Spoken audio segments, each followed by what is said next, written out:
Shaping into the end zone, and how about that swagger? Another touchdown pass for Shaping. Ben Sims on the receiving end of this one. Welcome to Sikkim 365 Radio. Here comes the Penn State blitz. Lots of running room down the sideline. Eric All, the tight end. Will they catch him? No! Touchdown, Michigan. And the lead with 3.5 to go. Sikkim 365 Radio is presented by IdealMRI.com. High-quality MRIs for $497 or less. IdealMRI.com. Your health is important, so is your budget. Inside the 15. With Bryce Young. Young is going to take off running. Bryce Young, touchdown, Alabama. Does it with his arms, and now he does it with his legs.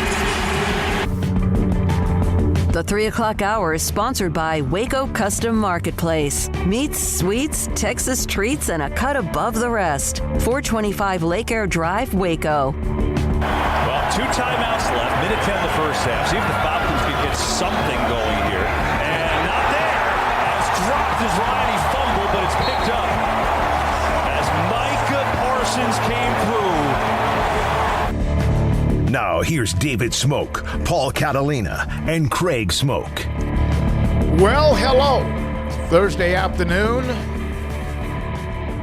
We're wrapping up July, which means we're about to start working out college. We aren't, but I mean, well, maybe, but as far as football teams practices at all the various levels, of course, NFL training camps have begun. And we'll have Mickey Spagnola from Oxnard, California today at 4:30.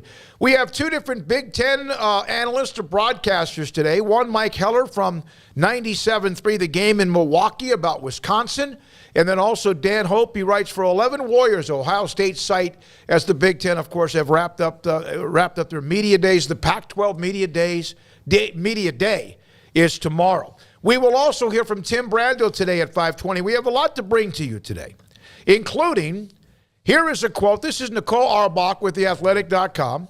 Big Ten Commissioner Kevin Warren Wednesday that he will not take a hardline stance on automatic college football playoff berths for Power 5 conference champions heading into the next set of conference or CFB expansion meetings.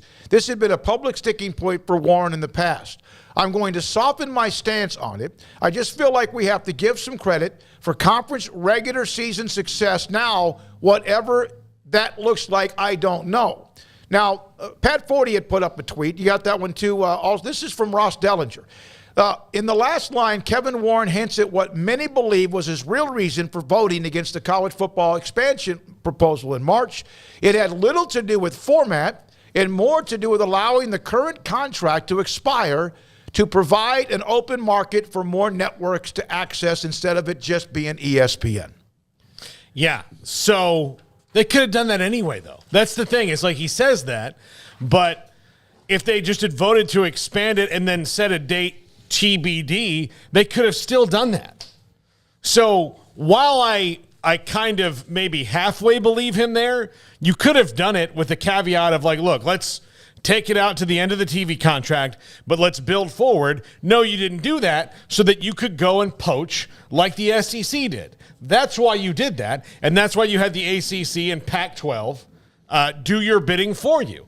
and join you in this stopping the playoff expansion because you had some things to figure out. Well, if you had just voted for it and let everybody move forward with that, especially going into the TV negotiations that they were all going to have, you could have said in 2026, we're going to have an expanded playoff. And by 2026, everybody but the ACC was going to have a new TV deal. So what is why couldn't you just do that then? I mean, that to me just sounds, bogus. And then the other thing about the automatic qualifiers was he was holding out until his league could balance out the SEC. And then guess what happened? Now that they can, he's not on that stupid sticking point that would never happen to that conference.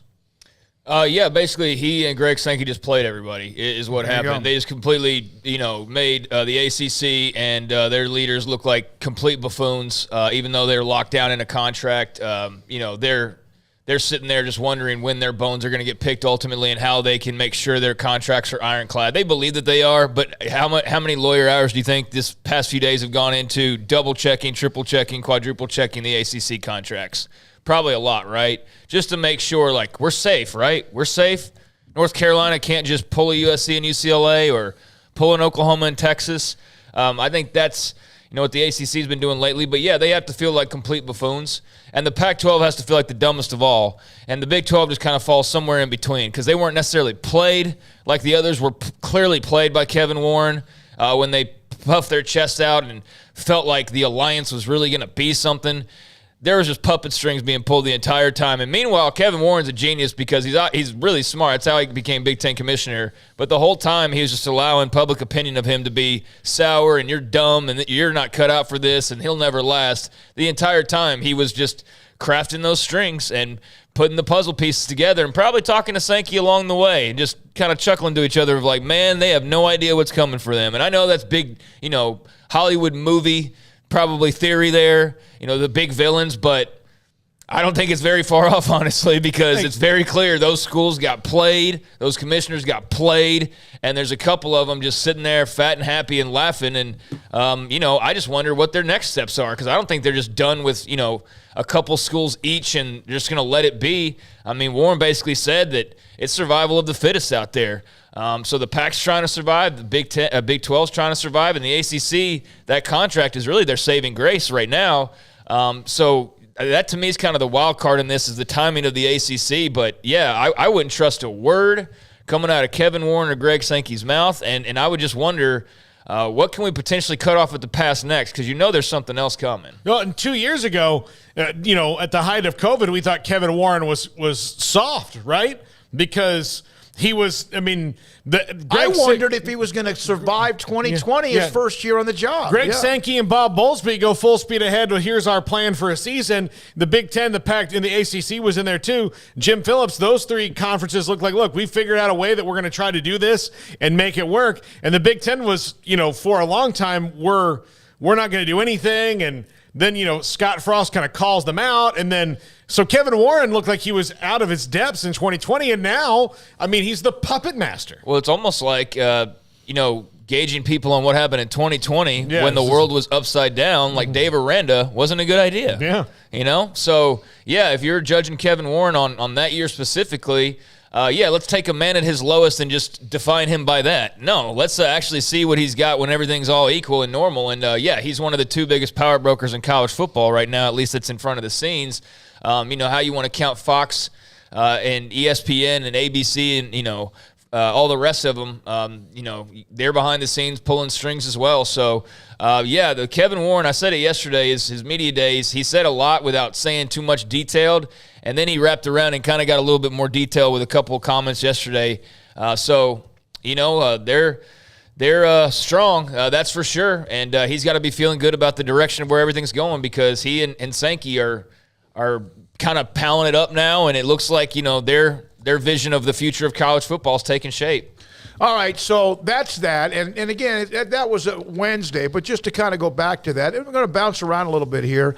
I got this from I'm sorry, but that is I don't want to make it all about just Kevin Warren and the Big Ten. I mean, that's a big deal about college football playoff expansion because that plays into okay, how much are we going to keep these other schools alive? How much could the Big 12 really last in this landscape? Now, do we think that the Big Ten and the SEC are just done here and they're just, hey, we're open for expansion and that's going to be all there is to it? I wonder what next steps there are. Like, how do they carve out more of a niche for themselves? But if y'all have noticed the last couple of days, whether it's Kevin Warren dropping that specific number or somebody else, it's 16's all of a sudden the big buzzy number that the people who are going to have a say in this are throwing out there. So if you're one of those 16-team playoff people, you might be feeling that itch right now because that kind of seems what the little dog whistles are. Now, the makeup of that 16, that's an entirely different question, but you'd have to imagine that it's going to feature a lot of the teams from those two guys' conferences. Well, you hope if they end up with 3 or 4 teams each, there's a reason they got there, and it's not just because someone won a conference championship. And it also then becomes you still are relying on the rankings, and that can get a little political, as we've seen with the preseason rankings and much more as well. Tony just threw this one in there. Remember now, it's not puppets. University presidents are begging right now to join the Big Ten and the SEC. Yeah, because they get more money, even those who have all the endowment money, even some schools like that, but they would love to get even more when it comes to what they do with the SEC, Big Ten, whatever that number, which is going to be big, is going to be. Thanks. The chat room is already there. MP, Craig is already warming up. No, I'm speaking more to the commissioners who are just the strings being pulled, like the Alliance. Tony, we can disagree, but I think there's some definite puppetry going on there. I mean, maybe we're defining it differently, but I do feel like the Big Ten was certainly pulling some strings there behind the scenes. That's where I'm coming from. And there was, the ACC just dancing on along, and there was the Pac-12 dancing on along, and they didn't realize it at the time, but they very much were basically dancing to the tune of what Kevin Warren was wanting them to dance to. That's what I mean by that. So Dabo Swinney's a pretty good guy, right? I mean, I know that he sometimes takes a stance that people aren't happy with, and it's like anyone that takes a stance anymore, that because of all the political anger out there, that no matter what, there is this either you are right or you are dead right or you're dead wrong. And there is no middle ground. I don't think it's his political stances so much because he's not. I mean, No. I'm not saying Dabo. I'm saying the way it is politically in our country, there is no yes, maybe, I'll listen to you, and no. So what I'm saying is no matter what he says, on occasion he says things and people will get after him because it's just what I'm saying. What's wrong with just somebody having an opinion without it being a war? Oh, I mean, there's nothing. That's how we're supposed to get through. I think sometimes, and what people don't understand is that Dabo is old-fashioned. Now, he has said some crazy, crazy stuff in his day. Like, I'll just give you an example. When FSU canceled their game because of COVID, he was saying that they were a team with 2 wins was trying to dodge Clemson. Like, I mean, what are you saying? Like, well, he was saying that to his fan base, and then again, we get back to politics. But right? So it's like, all right. I mean, it's not like they were dodging Clemson and then not playing them was going to get them in the playoff. I mean, they were not anywhere close to it. So it's those kind of things that are just kind of like, what, Dabo? But look, he's certainly entitled to feel that college football is different than what he grew up loving. I mean, most of us feel that way. So well, and again, old school or not, go ahead. What did he say? I'm getting ready to play it. Okay. That's what I was going to do. I've got a 2-minute clip, and this is something I got permission from the station that was running. This is during media days. Here's Dabo Swinney on just college football in general. I don't think it's unhealthy for the game. What's unhealthy for the game is for, people to not have opportunity or access. I think that's unhealthy. But where we are right now with 130 teams fighting for one trophy, football is not a tournament sport. Right. And I think there has to be, and I think most football people know where this thing is going.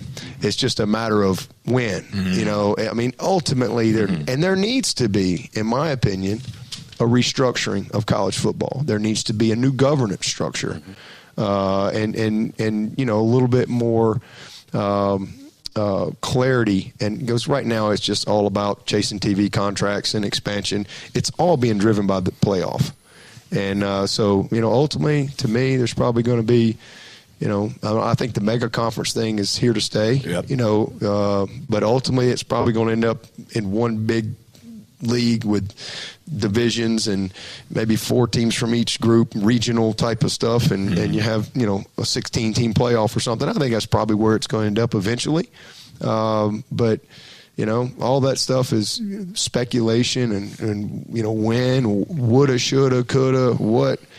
I don't waste any time on it because, my job is Clemson, and that's my focus. And, all that external stuff, it's going to all be decided by the commissioners, the TV people, first of all. No doubt. The commissioners, the presidents, the ADs. And then as coaches, they're going to tell us who we're going to go play, and we're going to go play. I think it's a little, I don't know if unhealthy is the right word, but, change isn't always comfortable when, especially if you're, over 40 years old and you love tradition and you love Oklahoma State. Yeah. You love that. You love NC State, North Carolina. Yeah. You love, Clemson, South Carolina. You love USC, whoever, fill in the blank out there.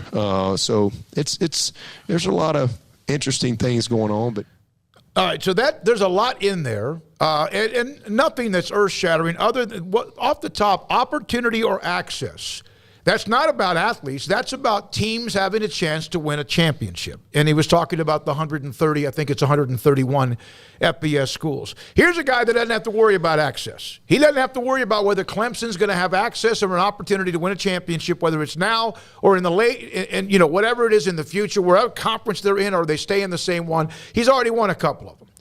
But I do like the fact that you have Dabo Swinney and Nick Saban, among others, who are already in the clubhouse, in the country club, and they are saying, hey, no, we need to keep this thing open for not everybody, but as many people as possible. Now, some will sit there and go, well, of course, because they don't care. No, I think actually both of them do. Well, look for Dabo. If not for him, Clemson could very well be one of those teams. They could be right in the middle of it all. Like in the kind of, on the outside looking in, if not for what he's done in the last, 12 years or how long he's been at Clemson. So, yeah, I think he understands where they came from and where they are. And look, he's not wrong about everything he's saying. The TV's driving everything, and we're headed for a place that's here to stay, and who knows where it actually winds up. Yeah, I don't think as Dabo controversies go, I think that one's pretty low on the scale. And if he's talking about inclusion or opportunity in the playoff, then, he's right. Look, the more you limit things, the more trouble college football is going to have. So he's taking flack for those comments? He takes flack for the NIL stuff, right, Paul? Isn't that one of the things that he gets? Kind of has some dated it comes out wrong, I think. And he's had a couple times where he said stuff that just sounds very like that would have flown in 1947, but that doesn't fly now. Or even 77. Or 77 or 87, or maybe even 97. But in 2022, it doesn't fly anymore. When you're a coach like he or whoever, they're making $8 to $10 million a year, and you discuss how much money others should be getting, you're going to get popped for that. Yeah, and that's his bad. I think some of it might be people just twisting words because they don't like Dabo and they want to bring him down. But there's other times where somebody just says something and it comes across stupid. And if you had a do-over, you'd realize, oh man, I wish I would have said that differently. But that's not good enough for the fake powerless mob online. So. I'm sure he has to deal with that sometimes. And sometimes, it's his bad, but I do think there's a lot to unpack from there. And I agree with him on the limited opportunities. It's the only sport that does this, man. It's the only sport that's just like, nope, you guys don't have a chance in hell no matter what you do. You have to basically be perfect and have everything go your way, that once-in-a-lifetime moment to even sniff the rare air that this group of, ends and the haves are always going to have an opportunity no matter what. It's weird. It's like, I don't know, man.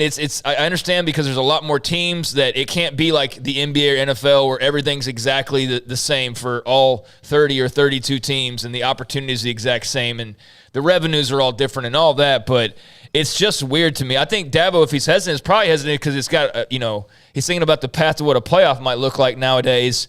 And that's going to be, like a 16-team playoff where you're playing Ohio State and Florida and then, Texas A&M or something. And so, yeah, that's going to be a lot harder for him to win titles. But just big picture, yeah, like why are we limiting opportunities? That's just the weirdest thing to me. I understand, TV executive, that you don't think Indiana can pull in the eyeballs of Michigan. But damn it, what if Indiana's just got a special team? What if they found their RG3 and they just had that perfect combination of running backs and a salty defense? And, like, what does that do to that program and that place and whoever that head coach might be at the time? And those players, like, why do we want to stomp those opportunities out unless it happens in Columbus or Austin or Ann Arbor or, these select few places? I don't know. I think the limited opportunity part of that is the part that I have trouble wrapping my head around, because even though the playoff's going to expand, and it's very clear it's going to expand, it's not expanding in the way people are thinking of like, hey, more opportunity. It's going to be the same amount of opportunity with like 4 times the field, because it's going to be the same 2 that are basically the feeder system for it and have the advantage. And why is it rigged up like that? I don't know. I have a question for the two of you. And not to say that there's not. But have we heard about a college multiple choice? Have we heard a college basketball coach complaining about how college athletics is changing? I have not. You know why? Because the FBI spent a crap load of time investigating all this stuff that's now legal and on college basketball, and even the guys who are doing it, the right way or the legal way and aren't paying guys $300,000 like DeAndre Ayton apparently got to go to Arizona. Like, even those guys are relieved. They're thrilled. Yeah. And they're not resisting it. We're fortunate to have a great relationship with Scott Drew. And I've never heard it and asked about it, NIL, all those things. He's never once complained about it and said, oh, my God, everything's changing. It's bad. No, you know what college basketball coaches did? They were like, thank God we have some clarity on what we can do now, even though it's kind of the Wild West. Let's run it. Let's run with the wind here. And things are changing. Like, that's what college basketball is, good. They roll with the punches. It's where college football punches back too hard. All right. Thanks to the Super Chat Biscuits and Gravy for $4.99. We appreciate that again. She's done that almost every day for a couple of weeks. Wow, thank you. Tim says, Dabo did say if they pay players, you'd have to find something else to do. Yeah, definitely foot in mouth stupid thing to say. No doubt about that. Sometimes he'll say something, but then he'll. Yeah. And I think that probably, and I'm just giving him the benefit of the doubt, because I don't believe everybody's like just cruel and evil and, that intentional. I think he probably realized after the fact what a dumb thing that was to say, and hopefully he learned from that. But, yeah, I mean, he's definitely put his foot in his mouth before. But I'm not even, like, to make it very clear, complaining so much as I'm wondering why. Like why is it just – I don't know. It just feels like it's I know college everybody is looking out the window of that bag of cash. Yeah, I know, and I guess my mind just isn't that simplistic of money run, but it clearly is in other places. So yeah, I mean, I'm not gonna not watch the playoff, whatever that is, and I know we've got probably years to figure out what that's gonna be, anyways. But I just have a lot of questions of just like, why do all this and be so exclusive? I don't know. He said, and this is something I wrote down, and I just got a text from this 859, and then I want to read a couple of the chat as well. He said it's not a tournament sport. They are about to go to a 16-team playoff. That's a tournament. These guys contradict themselves in the same interviews all the time. Now, I like him. I want to hear from Harbaugh and others, but that was from Dabo Swinney on Sirius XM. Here we go. Craig spitting facts. Paul, you and I, we got those nicknames. Here comes Craig Dragon. Has emerged. Yes, Dragon. Yes. No, Paul Bear with a big old thing of fire. It is very much just about the money. I mean, I get that. I don't know. It just seems like doing a lot of damage just to be a little fatter than you already are. I mean, is any of the parties involved struggling for cash? No, not in any way, shape, or form. But if you can get more. I know, I get it. Like, if I can get paid more, I get it. But, like, am I going to do it? It's like sacrificing half this office to do it. In some businesses, they will do that. Yeah. Me, I'm built differently. That's why I have a harder time wrapping my head around sorry, Jack, see ya. Sorry, Garrett, you're out the window, but I'm making more money, so who gives a damn? Okay, look, think about, like, Jeff Bezos right now is going to be continually fighting unionization at Amazon plants. It's spreading like wildfire. And the union side probably very rightfully feels like, look, man, all we want is more than 4 seconds for a bathroom break, some time to rest because you've got us running around here, and some kind of protection so we're not, out of Upton Sinclair's The Jungle from 1917. that's what they want. And Jeff Bezos is like, no, because if I do all those things, it's going to cost me money. And you're like, you just made a spaceship that looks like a penis. Why are you worried about money? Like, what are you telling us? Did he really? Yes. Have you seen his spaceship? No, That's what it looks like. Yeah. I mean, so why are you doing this? It's the same thing with college football. There's all this, like, you've got all this money. If you just let go of a little bit of it and spread it around, it's going to be a lot better. But because if you have a bunch of money, sometimes all you can see is more money. That's what we're seeing. Are the oil companies, and do oil companies spread it around? No. Not really. I mean, here's a couple of notes. Fletch Jackson said this is America. And no, we're not arguing with getting more and wanting more. We're not arguing with that. We're just sometimes you want to know when you get more and want more, and then all of a sudden things around you that are a part of what your business is or the tradition of what you've been working at, you wonder if that's what. From KZoo, you guys just make too much sense. That's why I enjoy your show very much, and I like it much better than the TV college shows. Thank you very much for that. But two Master called me a communista. No. I'm not a communist. I'm just saying that a guy who is worth $160 billion could spend a little money to keep his employees happy because turnover is bad. It's not real capitalism if you're holding all the money and you're eliminating competition. That's cronyism. So again, call me a communist all you want. You don't know the definition of the word. So no. And MP didn't have penis rocket on my Sikkim 365 bingo card today. Oh, my Lord. Thank you very much. Oh, thank you too, Master. Here we go. All right, thank you for that. That's probably what Jeff Bezos would call I want to throw up a graphic. This is the one that is this is from Kevin Grant, I think it was, who sent this to me. This is a graphic that Kevin sent to me. And, man, we love it when you send us stuff.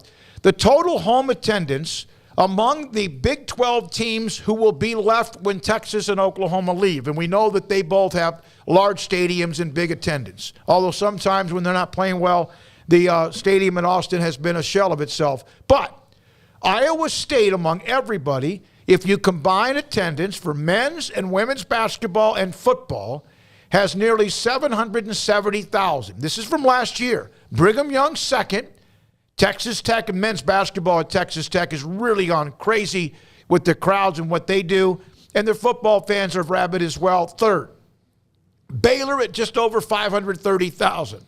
Then you have Oklahoma State, West Virginia, and then down the right side as well, the rest of the conference.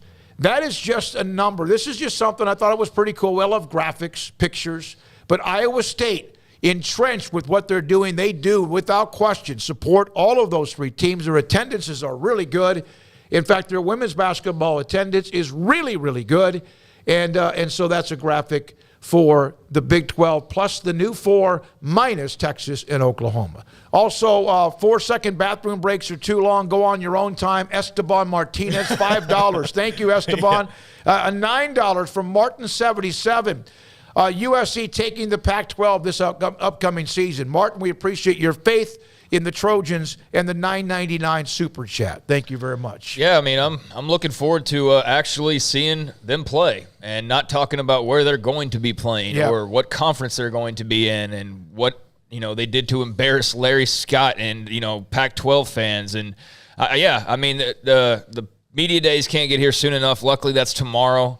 It's going to be fascinating to hear George Kliavkoff and his thoughts on just what happened over the last few weeks and what's going to happen over these next few weeks. And, I know a lot of blame, I just mentioned Larry Scott, a lot of blame goes at his feet for the current predicament of the Pac-12, but Kliavkoff hasn't been entirely perfect. He was trotted out there not that long ago, although I guess it's been a few months now, and was right before, basically the same Bowlesby thing, like right before you get duped, you're out there talking about how strong your conference is and how much faith you have in the future. And I think that's what he was talking about the last time we heard Kliavkoff. So now tomorrow is going to be the next time that we hear from him, and that will be fascinating. But, yeah, I mean, the Pac has a lot more questions than what's going on the field. But on the field, when that gets underway here in about a month, I'm going to be fascinated to see Lincoln Riley and Caleb Williams and all the transfers that have been brought in and that offense. And that – you would think, rejuvenated fan base and how they turn out early on for Trojans football, because they're clearly hungry for it. But, there's also a lot of people that joke about L.A. and how much of a college football town it really is and all that. So I'm curious to see kind of what the turnout is in the beginning and how ferocious and upbeat it is. And then, obviously with the game results, we'll see how that roller coaster kind of goes. But, I mean, I wouldn't be shocked to see them necessarily win in year one with Lincoln Riley and Caleb Williams and everything at their disposal. I mean, I definitely wouldn't call them the favorites, but I'm not ruling out them being pretty dang good in year number one. So look forward to watching all that. For just a second, we come back with Mike Heller on Wisconsin. And go up that graphic one more time. Somebody put this up, and it said, how many of those cities are really located in pro sports teams areas? Now, there's some that they're within the vicinity. Their vicinity, but Houston and Cincinnati, and that's it. There you go. And you could say Kansas City with Kansas or Kansas State, but not. I know TCU, but really, but there's 30 minutes away. So maybe 2 or 3 schools, and that's a great point from the chat room as well. We appreciate that. Man, Fort Worth really just gets the benefit of being close to stuff, don't they? It's like it's not really that, but it is. Yeah. But it's not really that, but it is Arlington. It's not really Dallas, but it is Dallas. It's not really TCU territory, but it is TCU territory. To describe it to people, I'm going to see Garth Brooks on Saturday at AT&T Stadium. I'm staying in Fort Worth because it's much nicer than staying in Arlington. But there's a couple of nice places in Arlington, hotels. But when you've got an 80,000 person concert, it's kind of. Oh, yeah. I could see. So I'm staying in Fort Worth because it's a little cheaper and a little nicer for the most part, the surrounding areas. But they're getting credit for that, but I'm driving 30 minutes to do so. Oh, my Lord, yeah. The Super Bowl's in Arlington, but it's in Dallas. And those cities don't like that at all. Mike Heller, The Game in Milwaukee, next on Sikkim 365 Radio and 365 Sports. Woodway's Family Night coming up, featuring Clifford the Big Red Dog. God, I wish I could watch what the chat room's saying right now. Woodway Family Night coming up on August the 12th, 8 o'clock, free admission. Woodway Family Movie Night featuring Clifford the Big Red Dog. You can go to discoverwoodway.com for information and get yourself lined up for that. It's free, but they want you to, again, let them know, are you coming? And also, they hope you are. Join Woodway Public Safety Department for Woodway Family Movie Night featuring Clifford the Big Red Dog. It's at Woodway's Lakeside Park, 8 o'clock, free admission, concessions donated by Bush's Chicken and Regal Theaters at discoverwoodway.com. Three Nations Brewing Company has 16 different beers on draft with a new beer every Friday. It also offers 2 air-conditioned tap rooms, a large indoor beer hall, a second-floor mezzanine offering a great overview of the brewing company and equipment and patio where you can relax under the shade. Plus, you can now experience the new Three Nations Beer Garden Grill on our shaded patio. Grab a cold beer and enjoy a bite from our freshly prepared and delicious menu. Street tacos, quesadillas, freshly cooked burgers and dogs, and veggie burgers too. State Fair tornado fries, nachos, and so much more, all prepared and cooked on site. So come visit the award-winning Three Nations Brewing Company on East Vandergrift off I-35 in Carrollton.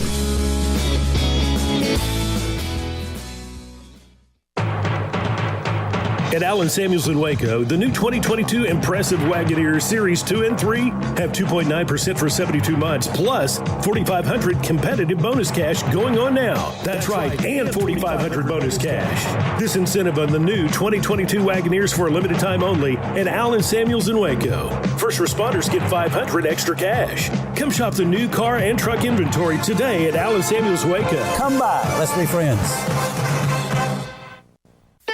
Don Humidor, your home with a 48-foot walk-in humidor with the elite cigar brands from around the world, including the #1 cigar of the year, Aging Room Cuatro Nicaragua. Plus, they have the great brands like Macanudo and Artur Fuente, Rocky Patel, Aston, and so much more. CBD, great for sore muscles, aches and pains, sleep, Vita Dreams, and anxiety, mild depression, general health and wellness. Their staff very knowledgeable on the subject. If anyone is curious about CBD, ask Carol and Ashley. Don Humidor in the Townwood Shopping Center off Valley Mills in Waco.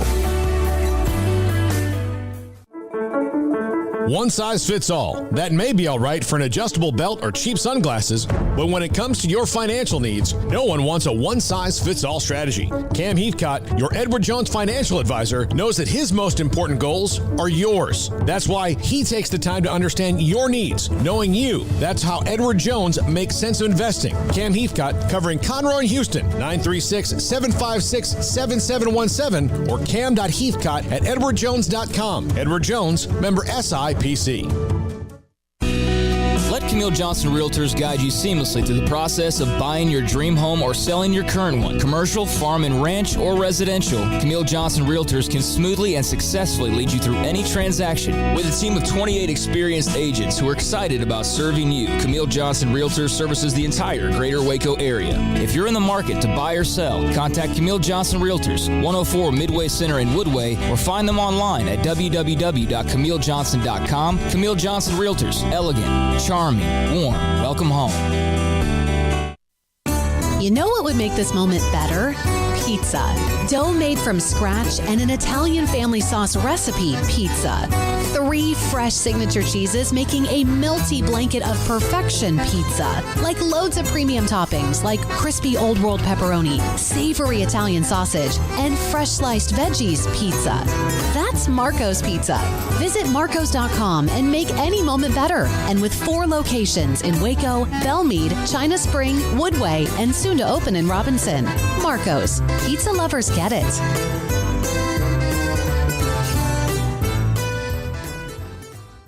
Do you or your kids get nervous about going to the dentist? Stonewood Dental, Dr. Steve Childress, he can help. I've spent a career taking care of patients who as children had bad experiences, and now they're adults that hate going to the dentist. If I get a kid at 3 years old and they come every 6 months and it's a happy experience, it's normal for them. Now they have an accident at 6 or 7 or 8 at school. Now they have a broken tooth or a trauma, and they have to come here. They're used to lights, they're used to water in their mouth, they're used to experience, they already trust us. It's amazing what we can do with that kid without it being a negative thing. But if I see a 6 or 7 or 8 year old that's never been to the dentist, and now they have a trauma or an unfortunate unexpected toothache, it's harder to do that for that kid and it not be somewhat of a negative experience. So bottom line is I try to teach kids and adults and teenagers and everybody the way I'd want my family treated, which is where it's a necessary part of life. You just take care of it. It doesn't have to be that big a deal. Learn more, stonewood-dental.com. Welcome back to Sikkim 365 Radio. Have you subscribed to our YouTube channel? Search 365 Sports on YouTube. Mike Keller, 97.3 The Game in Milwaukee, joins us, Sikkim 365 Radio and 365 Sports. Mike involved, of course, in covering the Packers as well. Mike, let's start with the Wisconsin Badgers, but also the Big Ten. What has been, have things settled down, or is it still kind of the unknown of what else they're going to do? Is it a lot of chatter after the USC, UCLA additions? Yeah, I think I do think that it has settled down. I think that a lot of people felt like there was going to be immediate reaction and movement from the Big 12, Pac-12, and ACC following the announcement of USC and UCLA coming to the Big Ten in 2024. And I do think that the storyline that many people have been on that I would agree with is that Notre Dame is the next biggest domino that has to fall. And when it does, then others, now it might get out of order, but I do think Notre Dame, from a Big Ten perspective, I think Notre Dame is either next in or to confirm again that they don't need it. And then I think that there will be more movement. But I'm a little surprised that there wasn't something immediately afterwards, and it really has now calmed down and settled. Yeah, Mike, if everybody's going to sit around and wait on Notre Dame, they could be in for a long haul. They might want to pack supplies for that because – Yeah, I agree with you. They've been waiting for decades on Notre Dame to make a conference call, and they won't do it. Yeah. I mean, what impetus would Notre Dame have to join it if no one makes them? Well, I think the difference is money. And Notre Dame is I think Notre Dame is privately put out there that money's not their deciding factor. But it is significant, the amount of money they get from NBC as opposed to the shared revenue that the Big Ten is putting out there with the addition of USC and UCLA. It is not, it is not a decimal point. It's a comma and a couple of spots. So it's a big deal. But if money is not the factor, then they won't do it. Mike, how has the opinion, do you feel like, evolved around Commissioner Kevin Warren? I mean, that was a guy who took the podium a couple of days ago. There was a far cry from the same guy people were talking about a couple years ago during, COVID decision-making. Pretty amazing turnaround. I'm sure some people saw this coming, and that's why he got the job to begin with. But have you heard the opinions change around Big Ten country involving Kevin Warren? Not from the people that matter, to be fair. The people that don't matter, and some of the media reaction when they admittedly screwed up the COVID. But I mean, for heaven's sakes, who didn't? Right.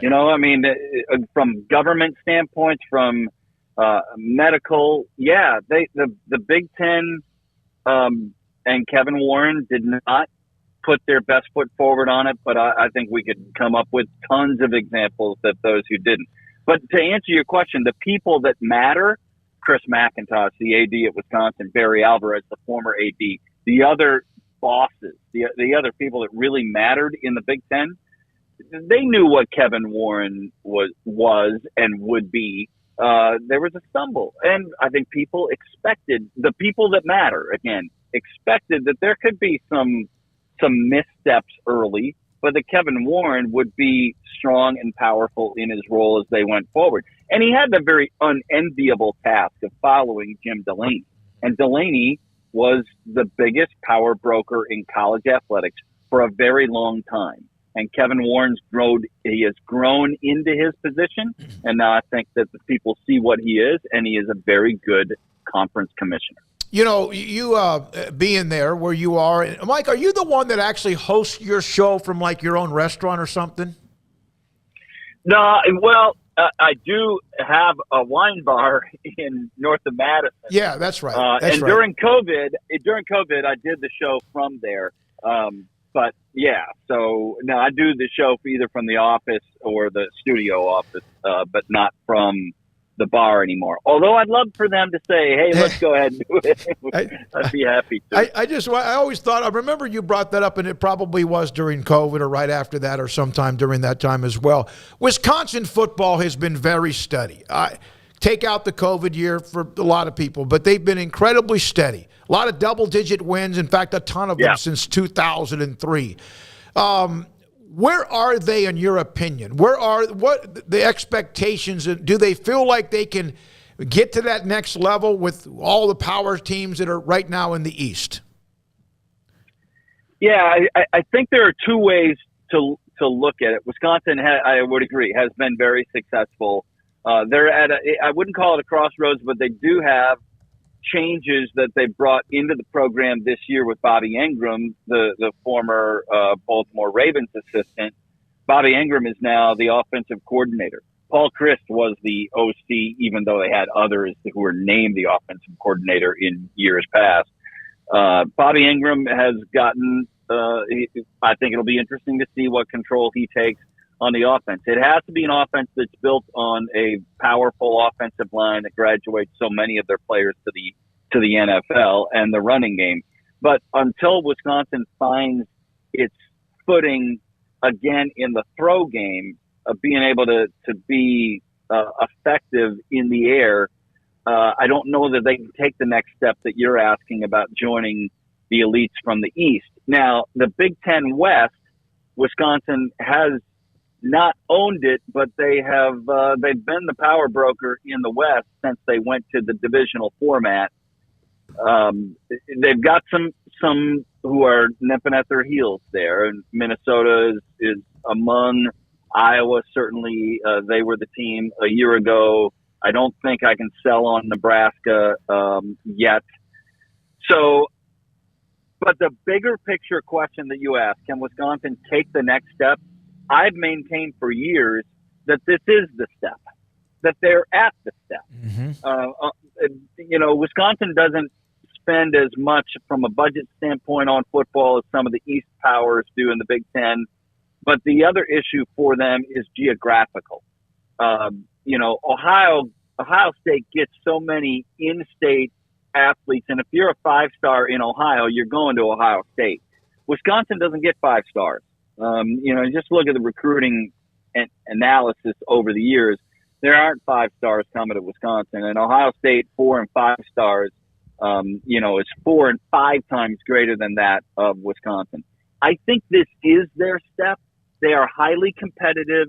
They play at the highest level of the Big Ten, but I don't think unless the playoff expands that they're going to be a playoff team. They're going to have a shot at it every now and then, and every time they've had the shot, they've come up just a little bit short. And I think that's who they are, and I'm okay with that in the grand scheme of things. A lot of people want more, and I always wonder about them. Careful what you wish for, because when you take the step to try and play at the next level, if you miss that step, you fall down, and it's hard to get back up after you've fallen down.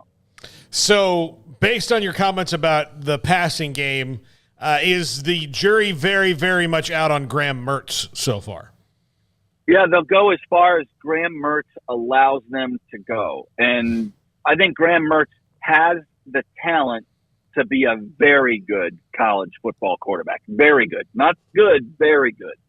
But you have to do it on Saturdays. And he has had a couple of Saturdays that he's done it, and mostly on those Saturdays, he's been okay. And a couple of them, he's been bad. But he wasn't recruited by Alabama and Ohio State and others to come into a program and not be great. Wisconsin got him because they were on him early, but he has not been the guy that everybody recruited and that Wisconsin got. And it's kind of who they need. They need him to be a great quarterback. They have a great ground game. Braylon Allen is as good a running back as there is in the country. And running behind that big beef-eating offensive line it's a joy for him. But Braylon Allen is going to play on Sundays, and they just need the quarterback position to play better. Mike, this is not so much about the team. This is circling back to realignment. I was sitting here thinking about seeing Wisconsin pictures, and I was imagining the L.A. trips that people will be excited about and all the other things that are going to come with the Big Ten eventually. What else do you think comes with the Big Ten ultimately? Do you see the stuff about potentially taking a look out west even further to find some more teams out of the Pac-12? Do you see that as all that realistic? Do you see perhaps looking east as something that Kevin Warren might try to do in the future? Where do you stand on that? Yeah, I've been curious about this since we were all surprised and shocked at some level about USC and UCLA. So they get Los Angeles.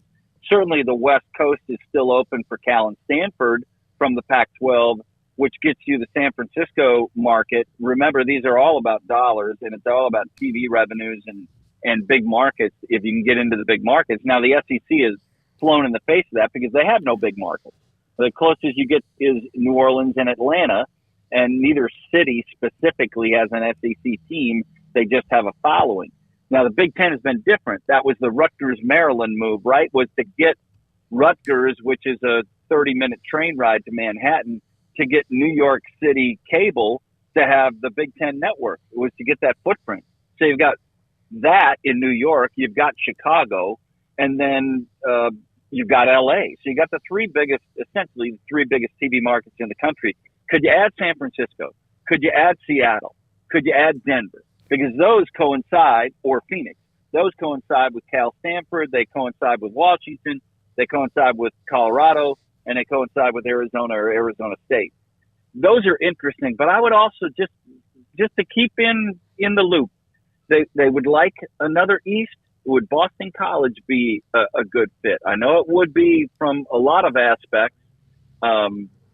So I don't think they're done, and I don't think it is just a West Coast and let's peel off a couple more Pac-12.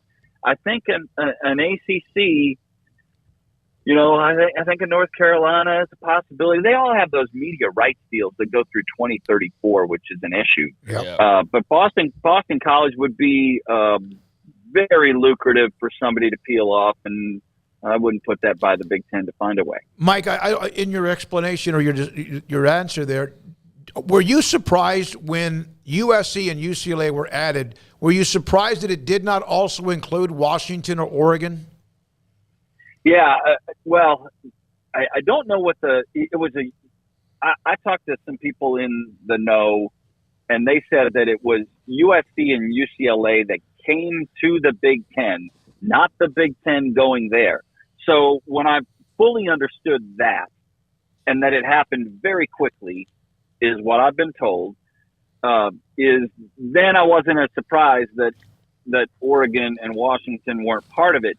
But I certainly think that they're in the loop. They would have to be.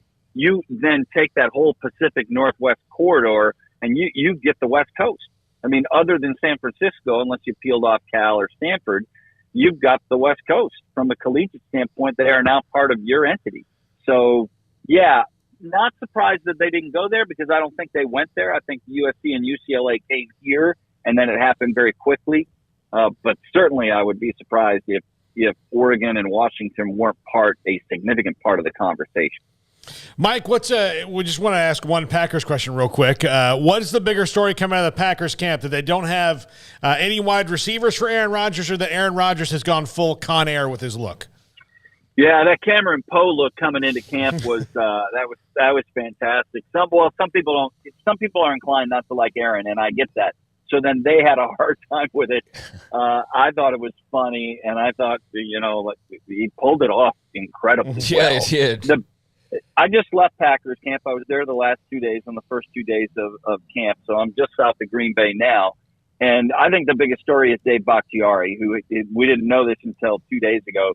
He had another knee procedure sometime this spring. If their all-pro left tackle can't return to play at an all-pro level, then this team has some issues that maybe even Aaron can't fully overcome. I think worst case scenario is that this team is a playoff team, but that's not good enough in Aaron's final year or two in Green Bay. They have to be a Super Bowl contender, and maybe Aaron's best friend on the team is David Bakhtiari. And if Bakhtiari doesn't come back at somewhere near all-pro level, then there are more questions than there are answers on the Packers O-line. And the wide receiver question becomes moot if you don't have protection up front. And I think we've seen that around the league. For offensive lines that cannot protect their quarterback, they have problems. He throws the most beautiful ball, man. I know that there have been frustrations, but he is. Did you see the Mike Sando article? I'm not sure. The tears and all that. And the tears. Yeah. He just throws the most beautiful ball. And Aaron's number one in that tier, and I don't disagree with it. People will look at his playoff failures, and listen, there's a case to be made for his failures in January for the last 11 seasons, and I can't argue against it. I still think he is the best quarterback I've seen do his work in my lifetime, and that's a separate conversation from winning. I'm talking about the ball he throws that you're referring to, his presence in the pocket, the type of football he throws. It's beautiful to watch. He is a fantastic quarterback. Winning time in the playoffs has not been his best friend for 11 years. Hey, Mike, thank you, man. Appreciate it.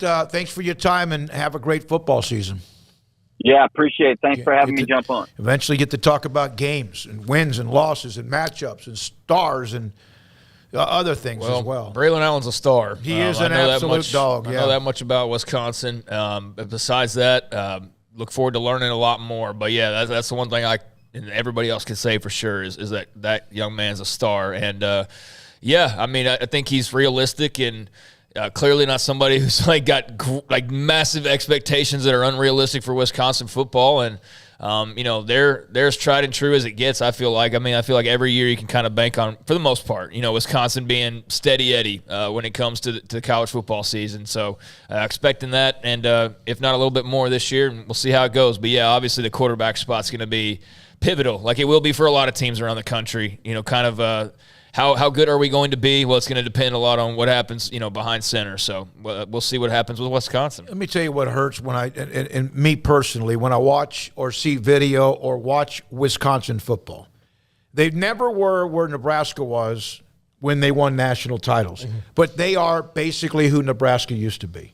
Yeah. With maybe not quite the great players at times on defense, but they are offensively what Barry Alvarez, by the way, played at Nebraska. Hey, tackle to tackle, big dudes who run block and slobber knock you. Great running backs. Running backs who are all NFL caliber. Gordon, this guy, and among others. Yeah. They've only had one great quarterback the whole time in this era, and that's Russell Wilson. He was there for a year. Yep. And they've managed to be pretty consistent. I mean, yeah, they've had a little dips, but their dips aren't that long because of the style of football they play. They also know they play in an open-air stadium in Madison, Wisconsin. Yep. So hiring somebody who runs it wide open is going to blow up in your face in November, so don't do that. Absolutely. Build a pro-style offense that can travel, that can withstand November at home. Yeah. The difference is Nebraska had those quarterbacks, though. They had the more athletic, probably more dual threat, so to speak.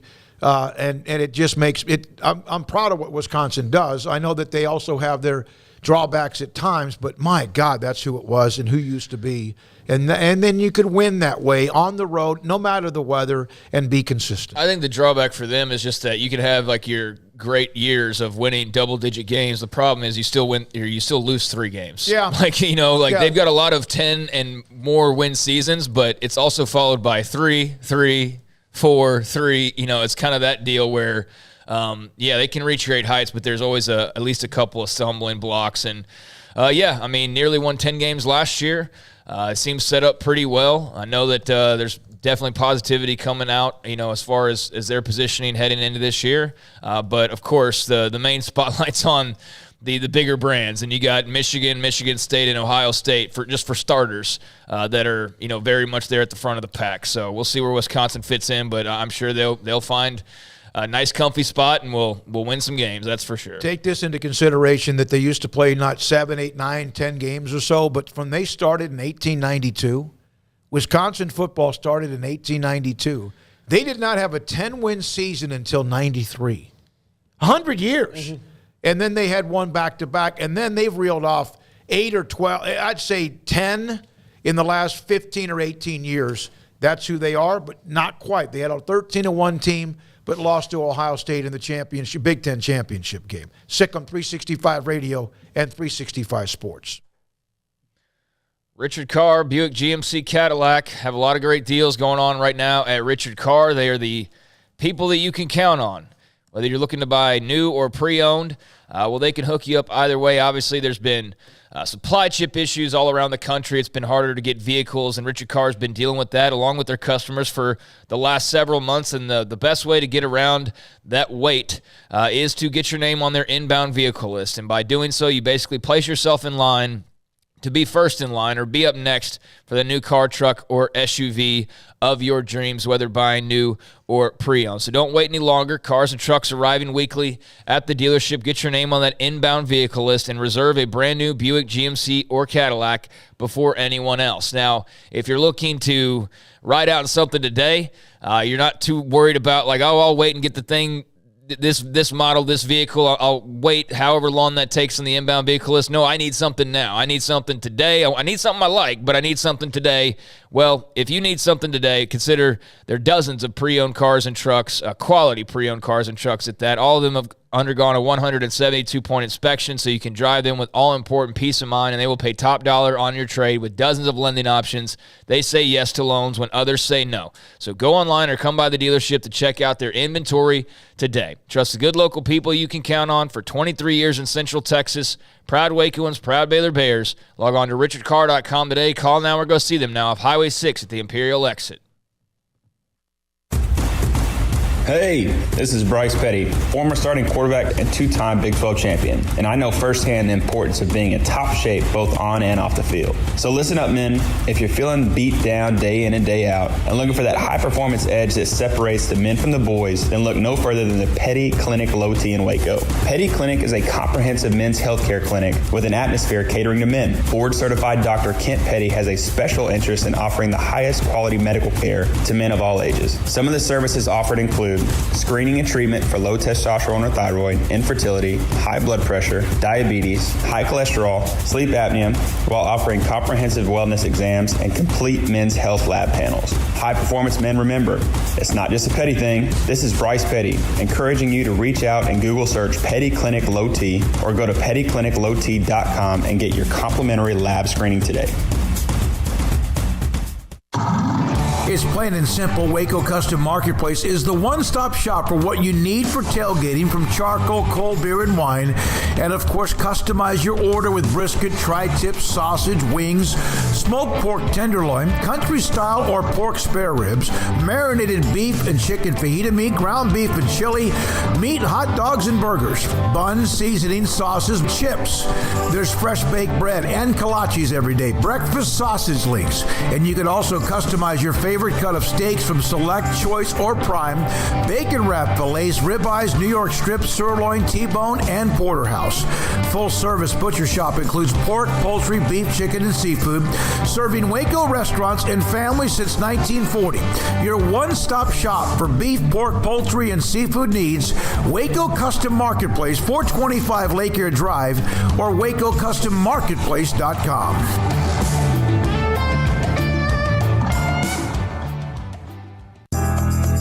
Riverbend Liquor and Wine, Lakeshore Drive, North 19th Street, right behind the bank, is a hidden gem in Waco. If you're a fan of bourbon, especially local Texas bourbons, that's where you gotta go. Balcones, TX, Devil's River, whatever it is, they've got it. Riverbend Liquor and Wine, plus the best selection of craft beers in Waco, seasonally churned out throughout the year, whether it's spring, summer, fall, or winter. Riverbend Liquor and Wine, best selection of craft beers, a speedy drive-through window, and excellent customer service. Find out more on Instagram or just go by and see them. Lakeshore Drive at North 19th Street behind the bank. In the market for a quality metal building? Since 1943, Pioneer Steel and Pipe has helped Central Texas residential and commercial customers with metal building design, panel options, building components, and trim options. Pioneer Steel and Pipe's residential line is energy efficient, offers low maintenance, reduces insurance payments, is impact resistant, and carries up to a 45-year limited warranty. In addition, they can also help you find a metal building contractor for your project. Pioneer Steel and Pipe with locations in Waco and Bryan and at pioneersboys.com.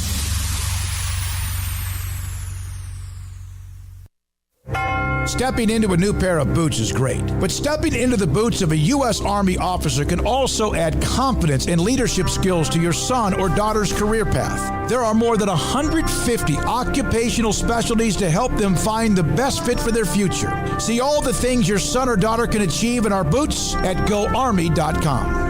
U.S. Army Waco Recruiting Company, 254-598-8131 or 254-776-1543. This is Sikkim 365 Radio. Text us at 254-339-1122. The Sikkim 365 Radio text line is sponsored by Riverbend Liquor and Wine, with the most extensive variety of craft beer in Waco. A hidden gem on Lakeshore Drive and 19th Street. Brett's off the radar in 45 minutes. Mickey Spagnola in 25 minutes or so from beautiful Oxnard, California, on the Cowboys and their training camp that, of course, has gotten underway. Here's a text from the 213 in L.A. So far, Apple and Amazon are not exposing any interest in college football. Watch out. If those two start to stick their toes in the water, Apple is worth $2.5 trillion, Amazon $1.2 trillion. Nobody can get in the water with those two sharks. If they wanted to, they could eat ABC, ESPN, CBS, Fox, NBC as hors d'oeuvres and still have room for dinner. How fun would it be to see that happen? Doubt we'll ever see them involved. College football does not fit their culture. Oh, it doesn't right now, but you never know how things will morph. But, yeah, I agree with that. Although I will say this, given my anti-Jeff Bezos and billionaire lambastings at the beginning of the show. If Amazon or Apple TV Plus wants to put this show on, then yay, billionaires. Go billionaires. But if Liv wants us to do a show.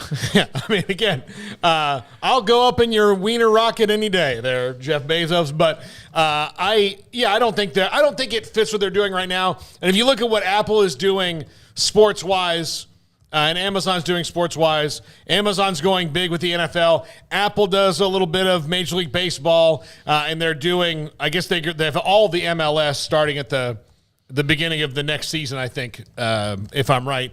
And they're kind of going to gauge, how they perform on that if they want to go into a bigger fish. So we'll see, but I wonder who gets the Sunday ticket out of those two, because it's going to be one of those two. And then we'll see how they go on down the line for college football and other things. Here's a note about what I was bringing up about opinions when we played the audio.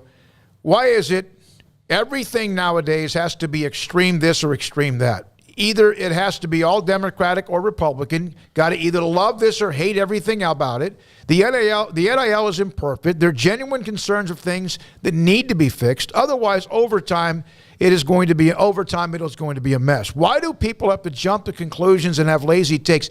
I have asked that. This is from Joel. I have asked that question now. There is no, okay, that's how you feel, fine. It's like, like either way, both ways. We're all guilty, I think, of it. I try not to be, but probably I am. And I don't know if that's social media that brings that to the table or just everybody's angry. I don't know. I don't know. I think it's both, quite frankly. I think there's a lot of cowards on social media that let all their feelings out there because there's nothing to really suffer from. I mean, there's not somebody can reach out and, slap you for what you said. You can just kind of, again, like there's just so many different walks of life. Like you're not necessarily seeing eye to eye with the person you're going toe-to-toe with on social media. Like, for all you know, it's a 12-year-old punk kid who's just ruffling your feathers and laughing at the fact that you just don't know. But, yeah, that I don't – what was that even in reference to? I don't even know what that was in reference to. No, it was just about discussions of Big Ten or Pac-12 and Big 12 and some of the arguments you see, sports fans or whatever. Yeah, but I also think, too, there's almost this thing – I agree that – everybody's got their own opinion and can't really settle on anything, but, also just complaining about people arguing over sports that's what's always happened, so as long as you don't start getting personal with it, because that's just, why would you do that? Then arguing over sports is just kind of part of the deal. It's part of what comes with the meal when you order it. But yeah, there's probably a little bit too much hate out there. But anyways, going back to the streaming part of it, with Amazon and all that, I guess they've given no indication that they could jump in. My question when somebody's brought up like, oh, what about Netflix and the Big 12 or SEC or whoever they could, just like what groundwork has been laid for them to broadcast live college football games, much less any sports. So for me, Netflix just seems like they're just way too behind the eight ball to be a part of it. And they don't really fit, I don't think, as far as like broadcasting live sports anyways. I don't think of that when I think of Netflix. I think of just TV shows, basically. Well, they're about to do an ad tier, or maybe already have on Netflix, so that might lead them into that a little bit if they can get there. It's just they're going to have to reinvent their whole brand. Yeah, or maybe it just makes up for some of the money for all the original movies that they've made that are like very much hit or miss. I mean, the hundreds of movies they've literally made are TV shows under their studio banner. So that seems where their focus has been. So yeah, you don't think they're going to launch some brand new live sports platform in the next couple of years in time for them to be players and all this. But as far as Amazon, yeah, a lot of their eggs are in the NFL basket and other places as well. But I do wonder if like this does become more national, is where that maybe they come in. Because I can't see Amazon being like the Big 12 sponsor, because what does that ultimately do for them? Like if they were to jump in, you would think it would be like the NFL. It would be a coast-to-coast brand where they're going to get every eyeball imaginable. But that, could still come with the Big Ten. I'm not ruling that out necessarily. I think, streaming's been mentioned every time we've heard a commissioner talk about the future. That linear rights, streaming rights, those same phrases. So they're definitely looking in all those corners to find every dollar they can, and who knows, maybe some of those will be a part of it when all is said and done. But yeah, obviously, right now, it at least appears that we kind of know who the big dogs are in negotiations, and it's not those streaming giants, at least as we're aware of. But that will definitely be a part. That's why everybody needs to see the Big Ten deal. That's why we need to see this stupid deal that Kevin Warren said should be done in the next few weeks. Is like, who's the streaming partner? What does that mean? Who's the network partner? What does that mean? How many slots are taken up by Big Ten teams? What does that mean? How much real estate's left over? How much money's left over? There's so many questions, and quite frankly, they can't be answered until, like this is what I wrote about Mac Rhodes' comments earlier this week. Is like there's dominoes that have to fall depending on where you're looking from. If you're in the Big 12 right now, it sounds great to go and poach some Pac-12 teams. But the Pac-12 teams don't really know which direction is safest right now. They think it might be safe to just stay where they are with Washington and Oregon in some sort of conference agreement, but clearly with no long-term stability because they have to also acknowledge that Oregon and Washington could leave at a moment's notice and aren't keen right now to sign a brand-new grant of rights agreement. The idea of jumping to the Big 12 sounds good, but you got to kind of see what's going to happen with Oregon and Washington and the Pac first, so you can't really make that move right now. Meanwhile, you're like the Big 12 and Pac-12 fans are arguing, but the Big 10's the one that's sitting there lording over all of it, and they're the ones that are kind of in control of the levers. And Kevin Warren's just laughing because everybody's getting mad at the Big 12 or vice versa, and it's the Big 10 that's pulling the strings. Well, it's a move that's called the Texas. Yes. But you know what? Did anyone get mad at the SEC when Texas and Oklahoma joined them? Like No, not really. I think it's because we just acknowledge who they are, though. Yeah. You know, they're not pretending to be something that they're not. They're cutthroat, and they're going to do what's best for them, and everybody knows that, and that's why they do that. And it's like, of course the SEC did that. And it's just fun to, bag on Texas. And I think that Oklahoma definitely skated a little bit free. But, yeah, I mean, Kevin Warren's the one that's basically the SEC. And I don't know that people think he's – or the Big Ten. I don't know that he's been thought of to be cutthroat, but I guarantee you he will be now. Well, he's a dog now. Yeah. I mean, he's – But what were we just saying earlier? People were bagging on him 2 years ago. But now, clearly the picture is different. He's cleared the room. Yeah. And the reason I call that the Texas is because when A&M and Nebraska and everybody left the Big 12, they all did it and specifically said, I'm sorry, Baylor and Kansas State and Iowa State, none of this is about you.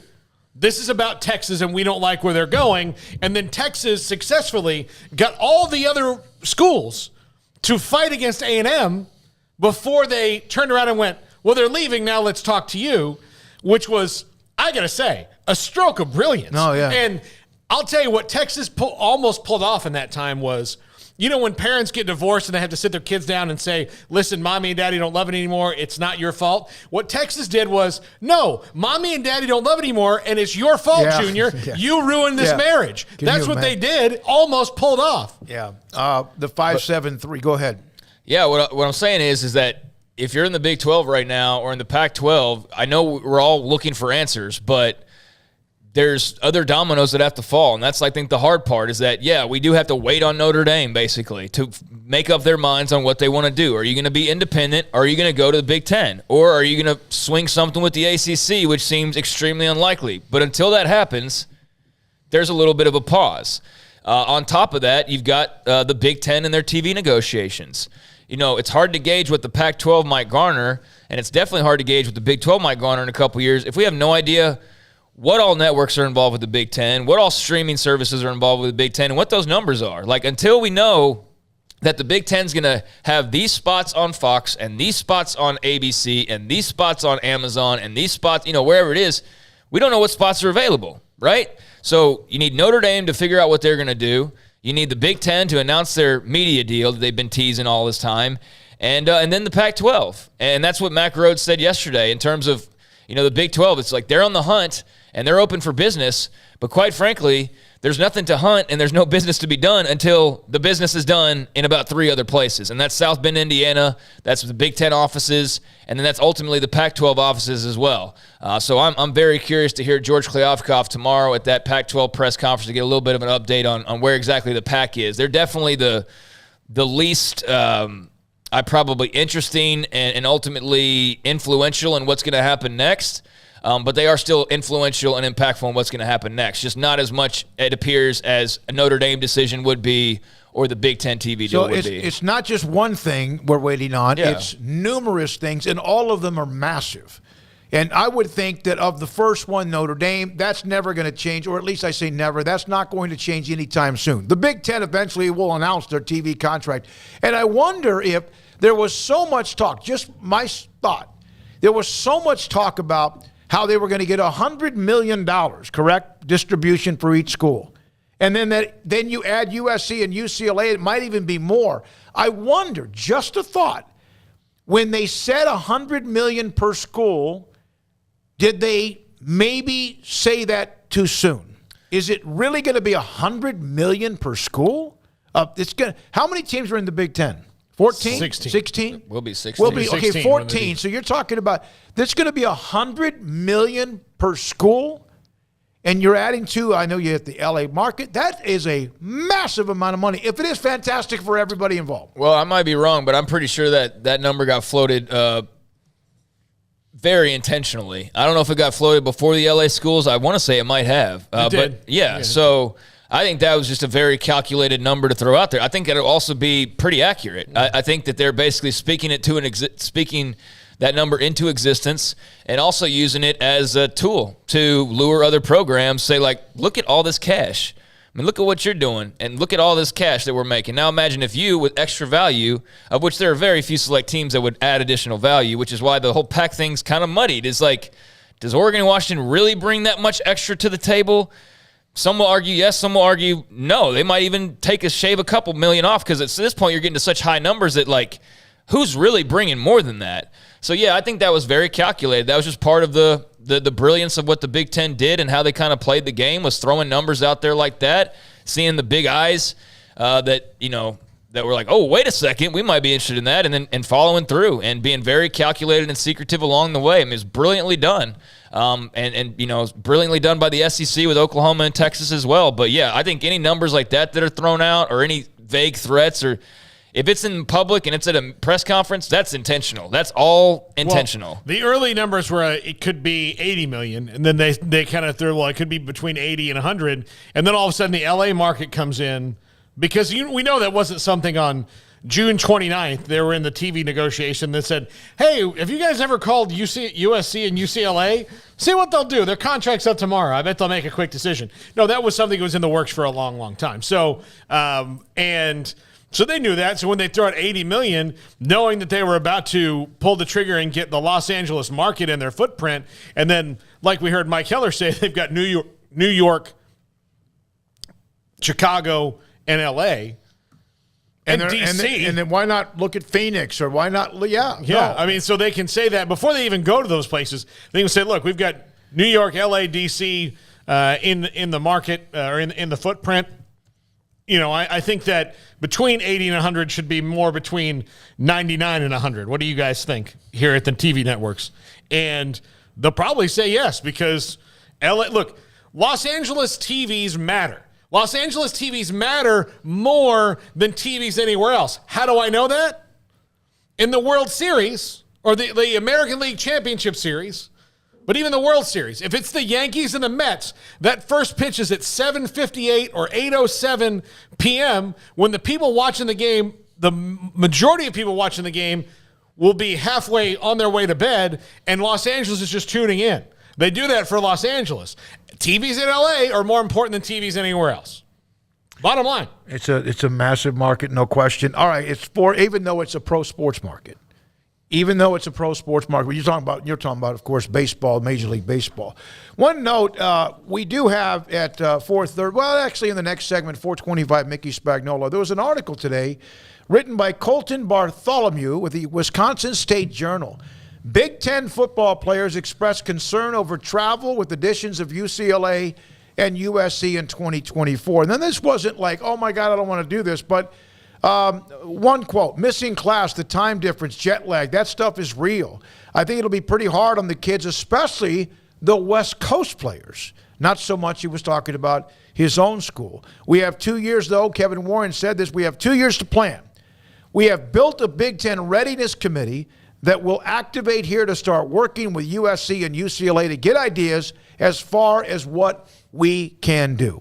So that was something that was brought up in an article, and it's they'll try to make that manageable for not just the football teams, but also for the other sports involved as well. But if it wasn't clear enough, this was entirely driven by football, and they didn't really care about the other sports until they got the deal done. Yeah, like, let's get the deal done, and then we'll figure out all the rest of your plans. Yeah, Kevin, what about softball?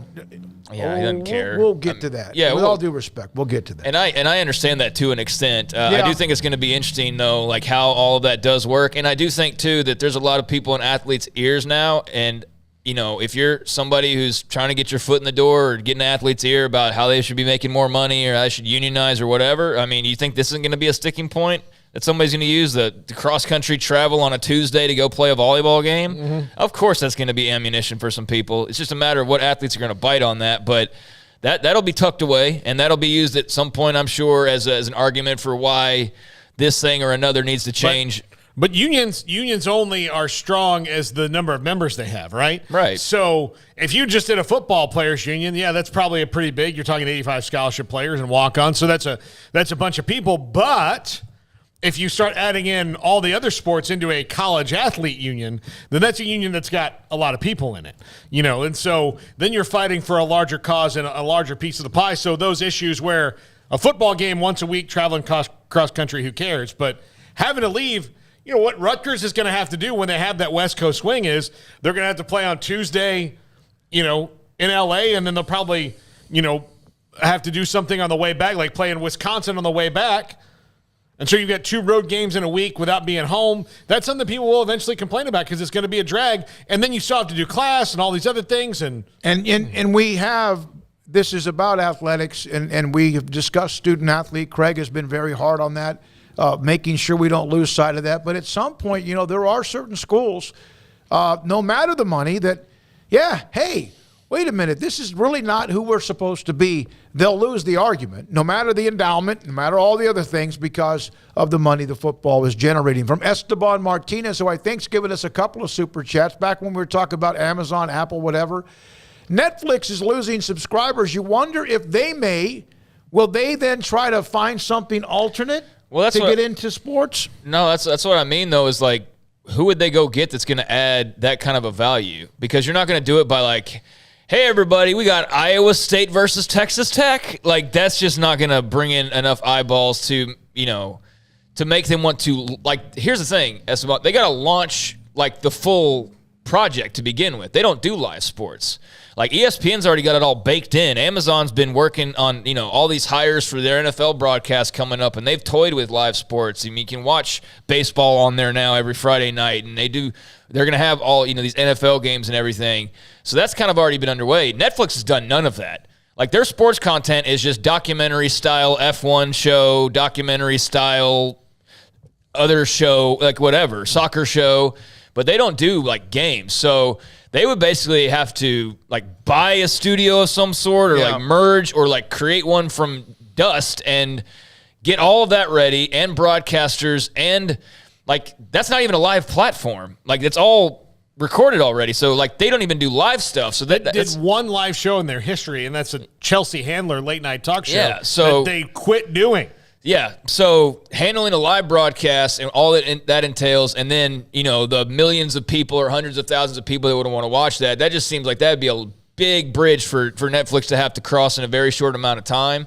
So that's why I kind of rule them out. But, down the line, I mean, that's, Amazon's also announced, like, they've basically, the numbers are not going to be what they're still going to be ridiculous. Like, they could, buy countries basically, but down for them because of our current environment. So I don't know how apt they'll be to go, after all the NFL money they're spending to go spend another $100 million on Big 12 football. Like, maybe the Big 10, maybe the SEC, because of the brands that come with that, which is why we're talking about what we're talking about. But yeah, just hard to see where some others might fit in for that platform in particular. Yeah, I would see them going in for a game of the week before anything. Yeah, something like that would make sense. Jason Osborne, by the way, people would be surprised how often women's sports and the non-revenue sports travel across the country. Cal, Stanford are in the American East for field hockey. It's not that big of a deal.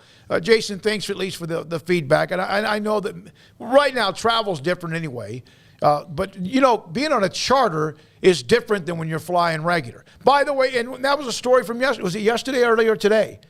Our favorite airline, Spirit Airlines, was bought out by JetBlue. So mediocre buys bad. We'll see how that works, or merges with bad. We'll see. You're talking bad is not even the right word. Spirit Airlines. Inept. I'm surprised that they have 2 wings on the plane. Well, I'm glad they do whenever we used to fly them. All right, it's 4:22. Mickey Spagnola live from Cowboys training camp at Oxnard, California. We will have Dan Hope, who writes the 11 Warriors for 11 Warriors, Ohio State in the Big Ten, to kind of get his feedback. Tim Brando, you know he'll bring some heat at 5:20, Sikkim, 365 Radio and 365 Sports. Some of the absolute, not some, all of the greatest names of cigars, brands of cigars. My brother's birthday, Robert, Craig's uncle, birthday is today. He called me earlier today. He said, hey, when you're home, I want to call you. I'm on the back porch. I'm going to smoke a cigar, and I want you to smoke a cigar while you're on the phone with me. He turned 67, I think it is today, and he loves E.P. Carrillo. He loves that cigar. And I like Cohiba, Macanudo, also Aston, and then also Rocky Patel. And I love the Rocky Patel Torpedo Edge Light. Cohiba, Aston, you heard E.P. Carrillo, as I mentioned, along with many of the great names. Monte Cristo, My Father, Oliva, Padron. They are there inside the 48-foot walk-in humidor at Don's Humidor and Coffee Beans in the Townwest Shopping Center off Valley Mills in Waco. They also have CBD products for you, CBD and also Delta 8. They have those. The ability for you at night, let's say you at times struggle to fall asleep, too much on your mind or whatever the reasons are, you just don't sleep well or you don't fall asleep and you lose sleep. They have gummies that you can chew on, and that is up to you of when you do, how much you do, and also how quickly you may fall asleep and feel like you are rested when you wake up. Don's Humidor and Coffee Beans. Carol, Ashley, and Cheyenne in the Townwest Shopping Center, Valley Mills in Waco. Cars priced right both day and night. Average your car in Texas. Trucks built for you, red, white, and blue. Average your car in Texas. Cars that zoom with lots of room. Average your car in Texas. Count on us, a dealer to trust. Average your car in Waco, Texas. At Ideal MRI, we feel blessed to be a part of the Waco community. We're a small family business right here in Central Texas, and our goal is to bring down the cost of healthcare while maintaining high quality. At times like this, the cost of healthcare has never been more important, and unfortunately, significant illnesses and injuries still occur. That's why Ideal MRI is open and here to serve you through the difficult time. We offer premium MRIs just like a hospital with state-of-the-art technology and specialists, but you'll pay less. Sometimes thousands of dollars less, whether you're using insurance or not. At Ideal MRI, we accept most insurance and there are no hidden costs, even offering financing if that's needed. Everything included in the price, and you'll not get something as a surprise in the mail later on. If you need an MRI, ask your doctor about Ideal MRI. They'll know. You can schedule an appointment safely from home online in minutes at idealmri.com or give us a call, 833-IDEAL-MRI, idealmri.com. It was broad daylight. I stepped into a gas station for 5 minutes to grab a snack, and just like that, my car was broken into. They made out like a bandit. My laptop, my phone, everything. I called my agent to see what could be done, and he restored my faith in humanity. My claim was processed so quickly, and I was able to recover my losses. Stop by and see our agents at one of our 3 McLennan County locations. Coverage and discounts are subject to qualifications and policy terms and may vary by situation. Automatic Chef Canteen is a full-service micro-market vending and office coffee provider with state-of-the-art vending equipment, a wide variety of products, and offering custom-fitted micro-market vending office coffee solutions for your employee break room.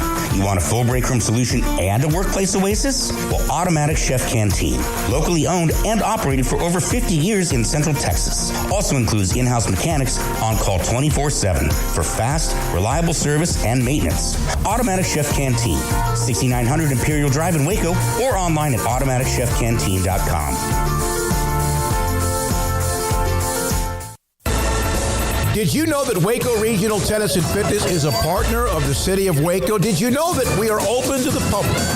Waco Regional Tennis and Fitness offers day passes to the public for only $10 a day, and we offer money-saving memberships. Waco Regional Tennis and Fitness offers over 40 group exercise classes each week, including bar, yoga, boot camp, indoor cycling, and more. There are free weights, weight machines, TRX, rowing machines, stationary bikes, new treadmills, elliptical machines, and much more on the spacious weight room floor. Personal training available where you can be encouraged to grow. Sauna, whirlpool, tanning bed, and kids club. 17 tennis courts, 8 pickleball courts, youth and adult tennis and pickleball lessons. Waco's premier experience where you can help your mind, body, and soul. Visit our website at wacotennis.com. Call us at 254-753-7675 or visit us next to Hawaiian Falls on Lakeshore Drive in Waco.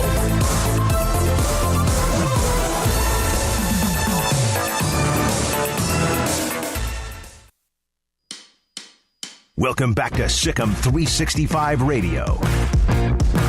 Corral on 2nd and 15 as they're chopping down on his legs, and then they take him down high as well. Ika finished it. The 4 o'clock hour is sponsored by Boozer's Jewelers, the wedding ring store, specializing in custom jewelry and repair, all in-house. Now here's David Smoak, Paul Catalina, and Craig Smoak.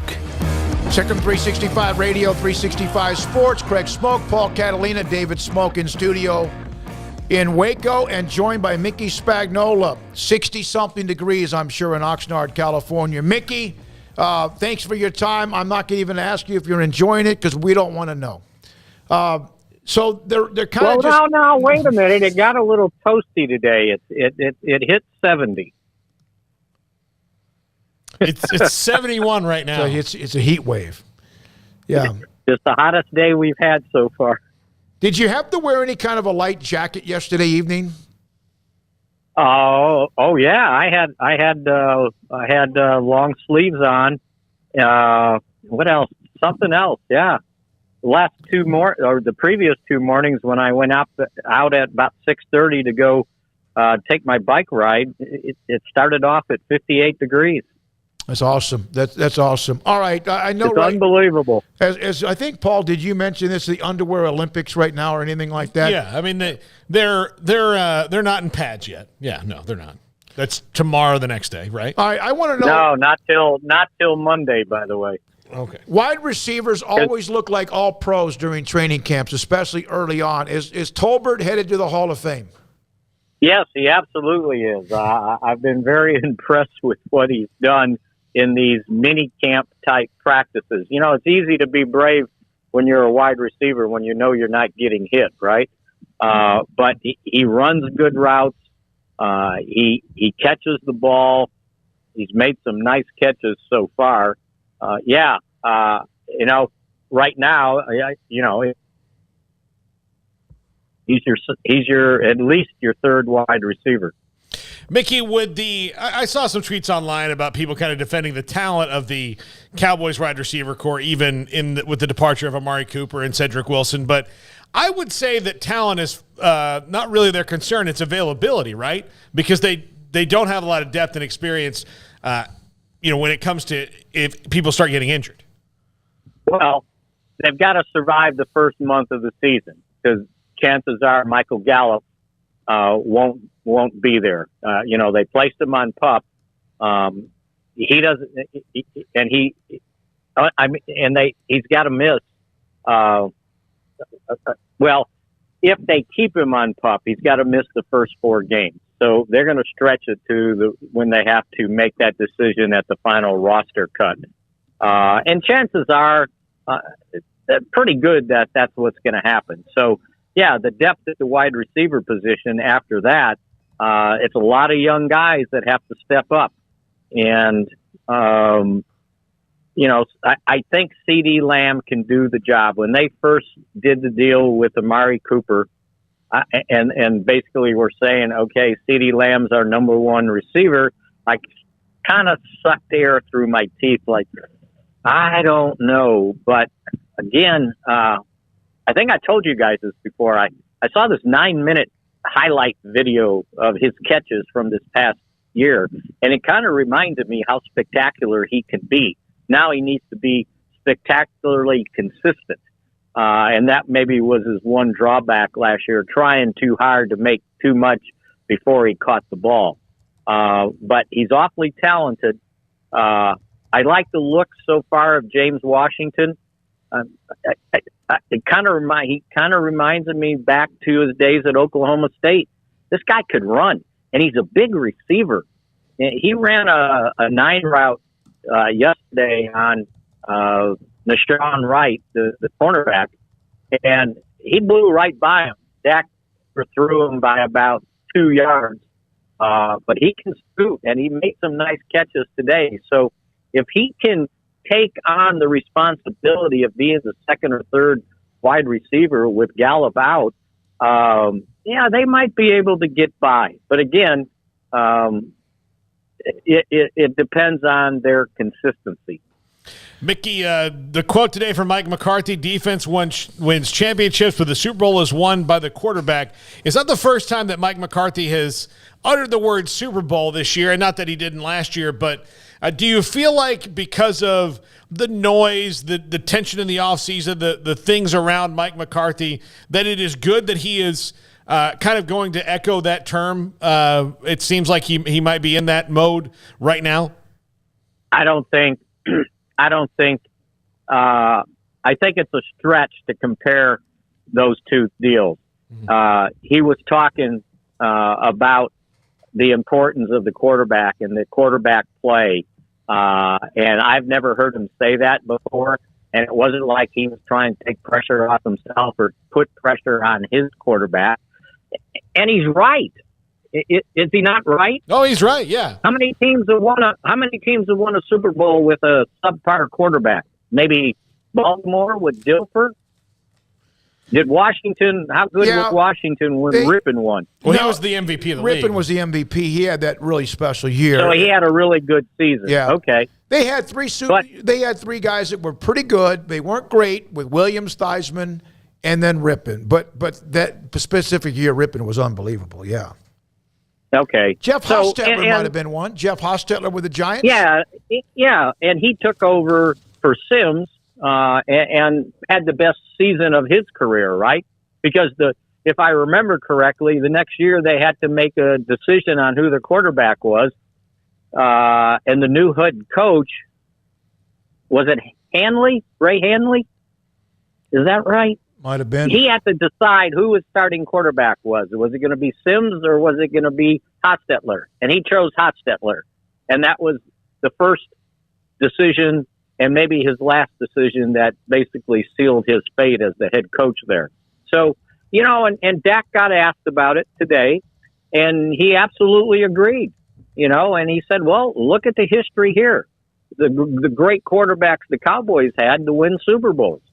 And he goes in, that kind of goes with the territory, as I like to say, and that's why they get the money and the best looking girl. It's just the way it is. It's the way it always been, right? Mm-hmm. We go back to high school. You didn't win if you didn't have a good quarterback. Not many colleges win if they don't have a good quarterback, and it's certainly no different in the NFL. And maybe have one that doesn't have to mandate that he spends 4 hours a week studying on his own. Mickey, Jerry, in that 1 hour and 3, 6, or 9 minute press conference that he and Steven and obviously McCarthy I guess it was Tuesday, those were always entertaining. I loved them the best when Parcells was there, just like to listen to him. But was there anything in particular that you heard that was anything you did not really know or maybe caught your attention? Oh, good question. I'll need to pause for a second. Not really. I mean, I think everybody kind of made a big deal about him, and I kind of understood what he's saying. Look, been around him since '89, so I'm kind of a Jerry Jones whisperer. But he got everybody riled up when he said, we're in better position this year than we were last. Well, part of that statement was the fact that the Cowboys have never sat at this point in training camp with $20 million available under the salary cap. And part of his point was that if they're relying on a lot of young guys to come through. And if they get to a point where, I don't know about this, they got money. There's some free agents out there that they can actually sign. Now, veteran guys. But the problem is most of them are in their 30s. And you better be awfully careful bringing in too many 30-year-olds that don't have a job on July 28th.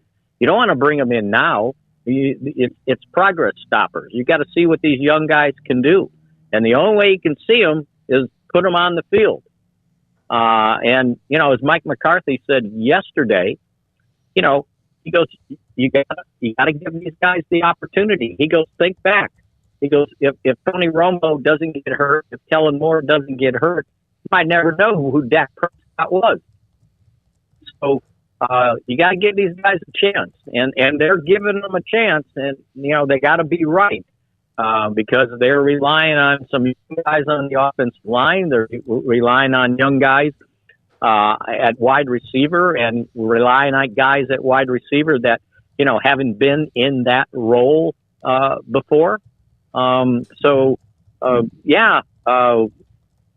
that was the only thing. The thing about, the availability versus ability.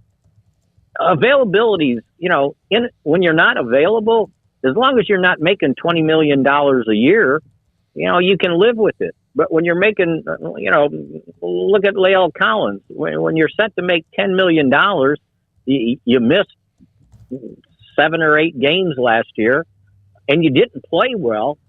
Well, all right, it might be time to move on. They wanted Randy Gregory back. He basically took the same deal in Denver. And how about this? Both of those guys, one of them's on NFI and one of them's on PUP already. Mickey, the Cowboys brought in Kavontae Turpin, former TCU wide receiver, kick returner. He's diminutive. He had some off-the-field problems which ended his career at TCU, but he was the USFL Offensive Player of the Year. Not that I think people would expect him to have a gigantic chance to make the team, but so far he's created a lot of buzz. What have you seen from him? Well, he stood around and watched a lot today. When I saw him from afar the first time, I said, I'm going to look this guy in the eye. And then when I got on the field, and, he really wasn't doing much, my point was I should be the lightest guy on the field.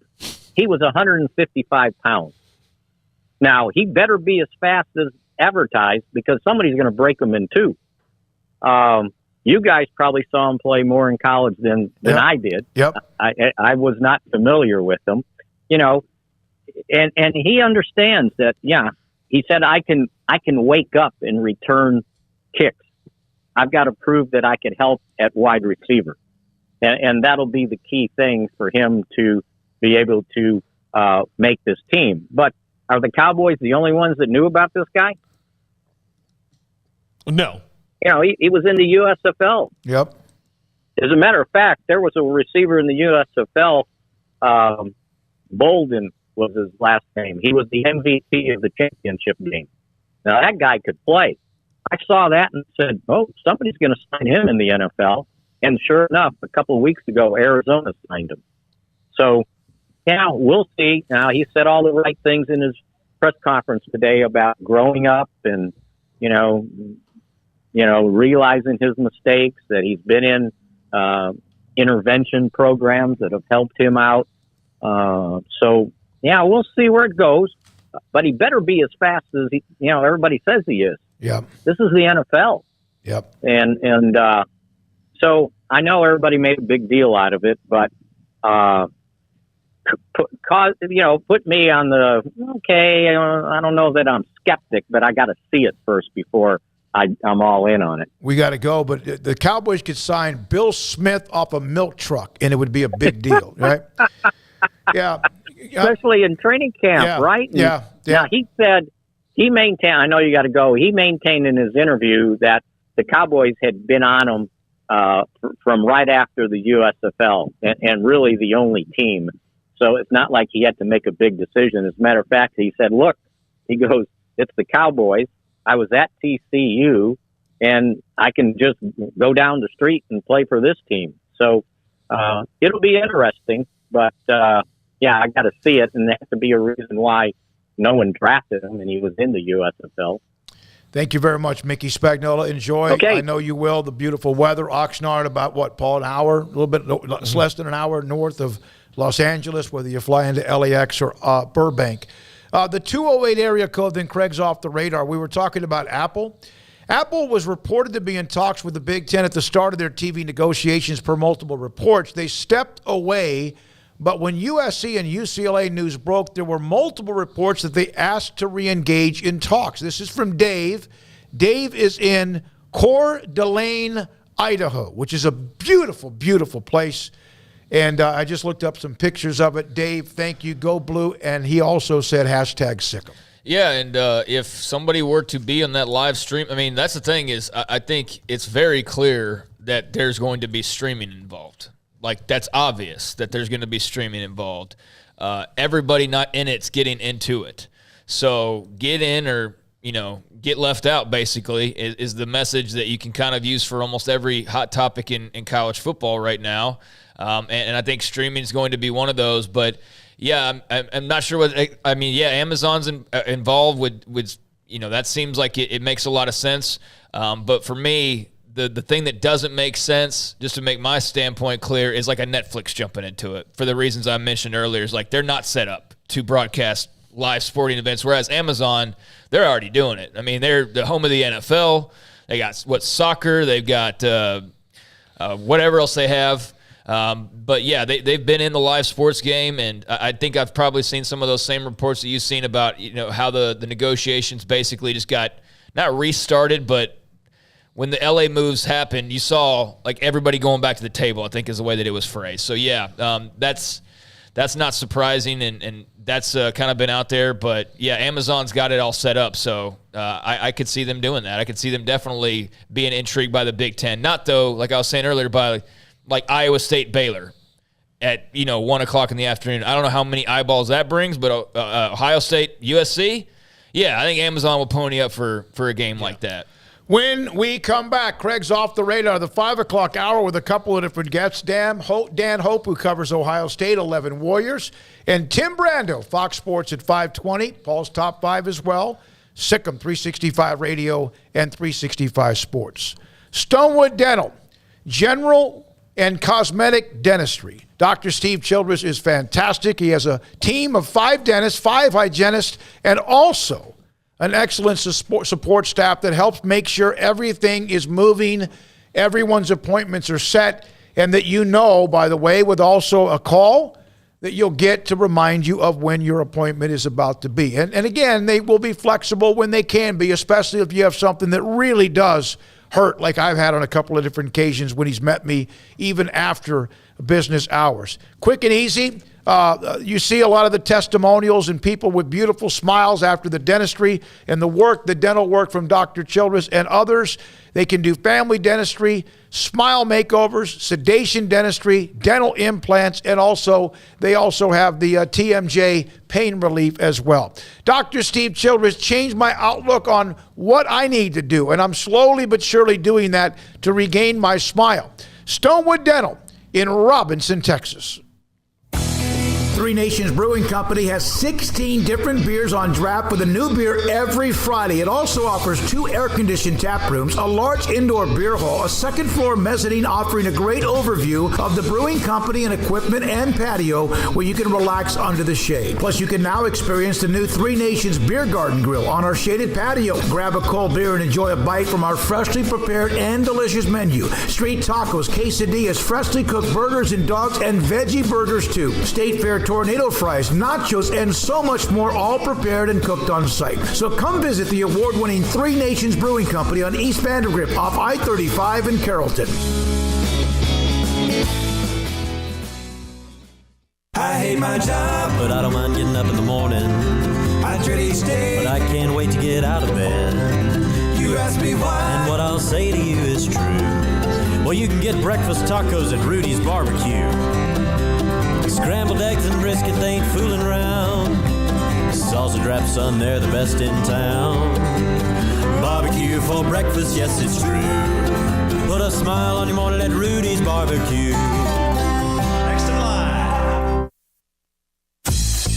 Baylor Scott and White, Southwest Sports Medicine and Orthopedics, the team physicians for Baylor Athletics, diagnosing and treating all sports-related injuries, including concussions. These specialists also provide orthopedic services for athletes and non-athletes alike, whether it's knee or shoulder pain, hand or wrist injury, orthopedic spine care, and even an arthritis and total joint clinic. Trust the doctors Baylor Athletics trusts. Baylor Scott and White, Southwest Sports Medicine and Orthopedics wants to get you back in the game.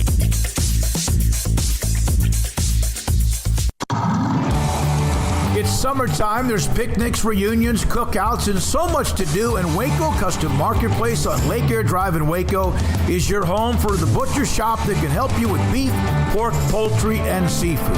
They are spectacular at being able to deliver you whatever cut of steak you want. Bone-in ribeye, however thick you want it, that's great. They'll do it. Sirloin, T-bone, porterhouse, bacon-wrapped filet. And, of course, as I mentioned, they have pork, poultry, and seafood. Their Norwegian salmon is spectacular. Also, all of the sauces and seasonings you'll ever need, all the ingredients you'll ever need to make sure you have that perfect, flawless taste. So it's delicious whenever you take something off the grill. And a full-fledged bakery as well, with fresh baked bread and kolaches every single day. Up and down the aisle of Waco Custom Marketplace, you also have what you need, from knickknacks to snacks to more, at 425 Lake Air Drive in Waco, Waco Custom Marketplace.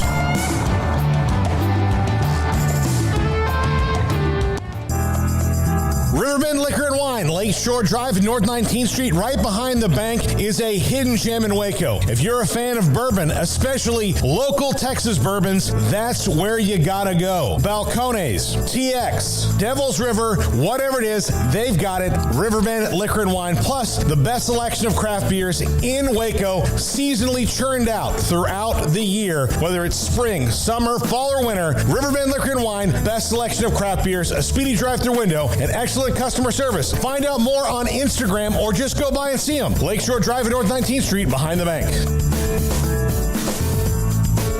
With so many companies and policies out there, it gets so confusing shopping for insurance, and I never know if I'm getting the policy that's right for me. Luckily, I met the team at the Niche Group Insurance Agency. With the Niche Group, you can go to one company and get access to coverage options from many insurance carriers, and you get to speak to a real person about your specific coverage needs. With the Niche Group, I know I'm getting the right coverage at the right price. If you need insurance, talk to the experts at the Niche Group at 1-800-258-8302.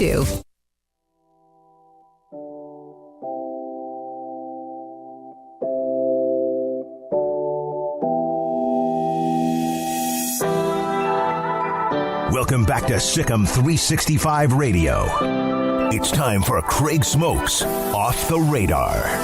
Brought to you by Pickup Outfitters. Since 1997, we've been outfitting trucks, SUVs, and vans at 220 Lake Air Drive or createacommotion.com. All right, welcome into Off the Radar here on Sikkim 365 Sports. Just taking a look at some stories from around the sports world. Sometimes they will be well off the radar. Sometimes they'll be, college football related. It just kind of depends on where we are and what we've been talking about. And we've been pretty consistent on just talking expansion and realignment, although we've obviously jumped in with Cowboys and all that too. I did want to make mention, though, our buddy Jason Scheer, who covers Arizona, he just put out a tweet. Obviously, he's been going back and forth on all of the, rumors, and we've had him on talking about Arizona and their place and everything. And he just said, unless there's a top secret situation, nothing is imminent. Nobody can move without a Big Ten deal in place. Could take months for it to all play out. So that's just from kind him. Of what and you've been saying. And that's what I was saying earlier. It's just like there's things like Mac Rhodes was on with us, and he said a lot without saying a whole lot, but there's still, when I listen to it for like the second time, I'm like, okay, I can kind of see where some things are positioned. But ultimately, in my article, I just basically laid it out there that there's not much the Big 12 can really do or others involved can really do until like three big dominoes fall. And that's Notre Dame, and that's the Big Ten media deal, and that's the Pac-12 media deal. And we kind of need one of those to fall to create others. Now, of course, there's other things that could happen that could, keep the dust, up in the air and kicking it around. But that's kind of how it feels at the moment, is you're sort of waiting for one of those things to break. So we'll see how all that goes. Now, we were just talking about, it's going to be just very random stuff here, but we were talking about streaming, and had our listener mention Amazon, and obviously they're involved in baseball, they're involved in the NFL, and to what level they could be involved in college sports. We're all curious now, because obviously that's streaming is going to be a big part of these future deals that are being negotiated right now. But it was just about 2-3 weeks ago, the Red Sox announced through NESN that they're going to have their own streaming service for Red Sox baseball. Well, Yes Network has announced the Yankees are planning a direct-to-consumer streaming service for the Yes Network. How much? I have not seen any money figures on this yet. The NESN one is like $27 a month. Yeah, I've not seen any money figures. And one game under 500 ain't getting that money from me. I'm just telling you right now. Yeah, you're not going to pay $30 a month to watch 500 baseball? Yeah, under 500 baseball. Under 500 you baseball. You hear that, Kyan Bloom? You hear it? Yeah. Well, their president, Randy Levine, he was on with Boomer and Carton, which is the big, Carton and Roberts. It used to be Boomer and Carton. I said a bad word there. Yeah. New York radio's changed since Boomer and Carton. But Carton and Roberts show, he said the service will likely mimic that of the Red Sox's NESN 360. He said you have to provide coverage for all of your fan base. Younger fans tend to stream, which is what we've heard over and over again. You're going to see a direct-to-consumer package come out from Yes very, very soon. And there's been, I guess, some complaints for Yankee fans about how hard it is to watch. Like, I don't know if you guys have found this, but with seemingly what appears to be more options, it's harder to actually find the team that you want to watch. How does that happen? I don't really know. But now it's leading the Red Sox and the Yankees, for example, to have these all right, here we are. This is direct to you, the consumer streaming service. But, Prime Video had 21 Yankee broadcasts on Friday nights, but you could only watch those if you're a Prime customer. So, again, it's like there's all these things that you have to sign up for, and next thing you know, you're watching you're signed up to 5 things to watch 162 Yankee games, So this is hoping to alleviate some of those problems. But he said we have to do a much, much better job explaining to our fan base how to get games. I think there are a lot of people who have Amazon who don't even know they do and don't know how to get games. That's on us. We got to get better at that. So that's on the Yankees. But to help improve that, we're going to get a Yankee streaming service. So yeah, well. Look, if the Red Sox one's not getting my money, the Yankees one certainly isn't. I wouldn't think so. But, are we going to get – is it ultimately going to be – or is this going to be a buffet? I guess, yeah. I mean, I think so. Are you going to have Rangers streaming? I can't imagine they're popular enough to be able to do that, but who knows? I mean, the Brewers, are you going to have a Brewers streaming service to watch all their – I don't know everybody's individual – Well, I don't know why you wouldn't just get the MLB.TV plan, which is – Is that also a stream on your phone and all You that? can do it everywhere. Yeah. I mean, unless they're going away from that. But, yeah, I mean, you can get it everywhere, so. Yeah, I don't know. But the Yankees are launching their own streaming service. And speaking of the Yankees and ratings, they played the Mets earlier this week, or I guess a couple nights ago. And the Mets won that ball game 6-3. And the storyline coming out of that is not so much that the game did big in New York, but it aired on 3 networks, 912,000 viewers on TBS nationwide. That's the best regular season Major League Baseball viewership in 13 years, and also third best for a regular season game on Turner Sports since they became a national partner in 2008. So no surprise, big markets draw, and big market baseball, Mets and Yankees, is still a huge draw. So third best regular season game number since Turner became an MLB partner in 2008. And, aired on 3 different networks in the New York market, but had close to 1 million on TBS across the country. So Mets, Yankees draws, and again, this is all about TV ratings, right? So, that's why the big brands get the big business, and why the Yankees can go launch their own streaming service, and why you're going to see more Yankees Mets than you're going to see Diamondbacks versus Rangers, Rockies, for example. So. Yeah, and the Mets are good, and the Yankees are good, and that doesn't hurt either. No, that does not hurt at all. Elsewhere, ESPN has added another college football analyst. Brock Osweiler is joining as a game analyst. He'll work alongside Anish Shroff and reporter Taylor McGregor, that per awful announcing. They had been, Shroff and McGregor, working with Mike Golick Jr., who's gone from ESPN to DraftKings and was in that Notre Dame uniform video with his dad, right? The Golics playing the bad guys who gave Marcus Freeman and players the new jerseys that people seem to be pretty torn on. But, yeah, Brock Osweiler will be a new analyst. So we've had a lot of analyst announcements going on here over this offseason, but there's just a little note on that. Elsewhere, Garrett, do you have that tweet? I mentioned I'm not going to always bring up NIL deals, but this one was too cool, no pun intended, to not bring up. DeColdis Crawford of the Nebraska Cornhuskers. This was going around earlier today. This is NIL at its most beautiful, I feel like. The best example prior to this, and I know there's probably been a bunch, but the Kansas player getting the Applebee's deal after beating Texas was awesome. I mean, that was really cool. Even if it was like a local deal, but no matter, that was awesome. This is pretty awesome as well. DeColdis Crawford, now the spokesperson for a heating and cooling company. I think that's very funny and very cool. I know the tagline, even though they haven't probably released that yet or done it. But if you want the coldest air in Lincoln, go to SOS. Or word the coldest. Or later on this year, you just open up your windows because it's going to be cold. Yeah, well, I'd take it right now. You have a name like that. Don't you have to be good? I mean, it's like... You'd think so. You would think so, yeah. I mean, you got to be... I don't know if you got to be good, but it does seem like it's kind of positioning you for greatness. You have to be effective. Or, being like an anarch expert or something like that. But, yeah, you do have to have a little something to you, I would imagine. If you have the name DeColdis Crawford, don't you need to be a skill position guy? Well, he's a wide receiver. That's what I'm saying. So, yeah, not an offensive lineman, I wouldn't think. You could be a defensive end, linebacker. Yeah, could be.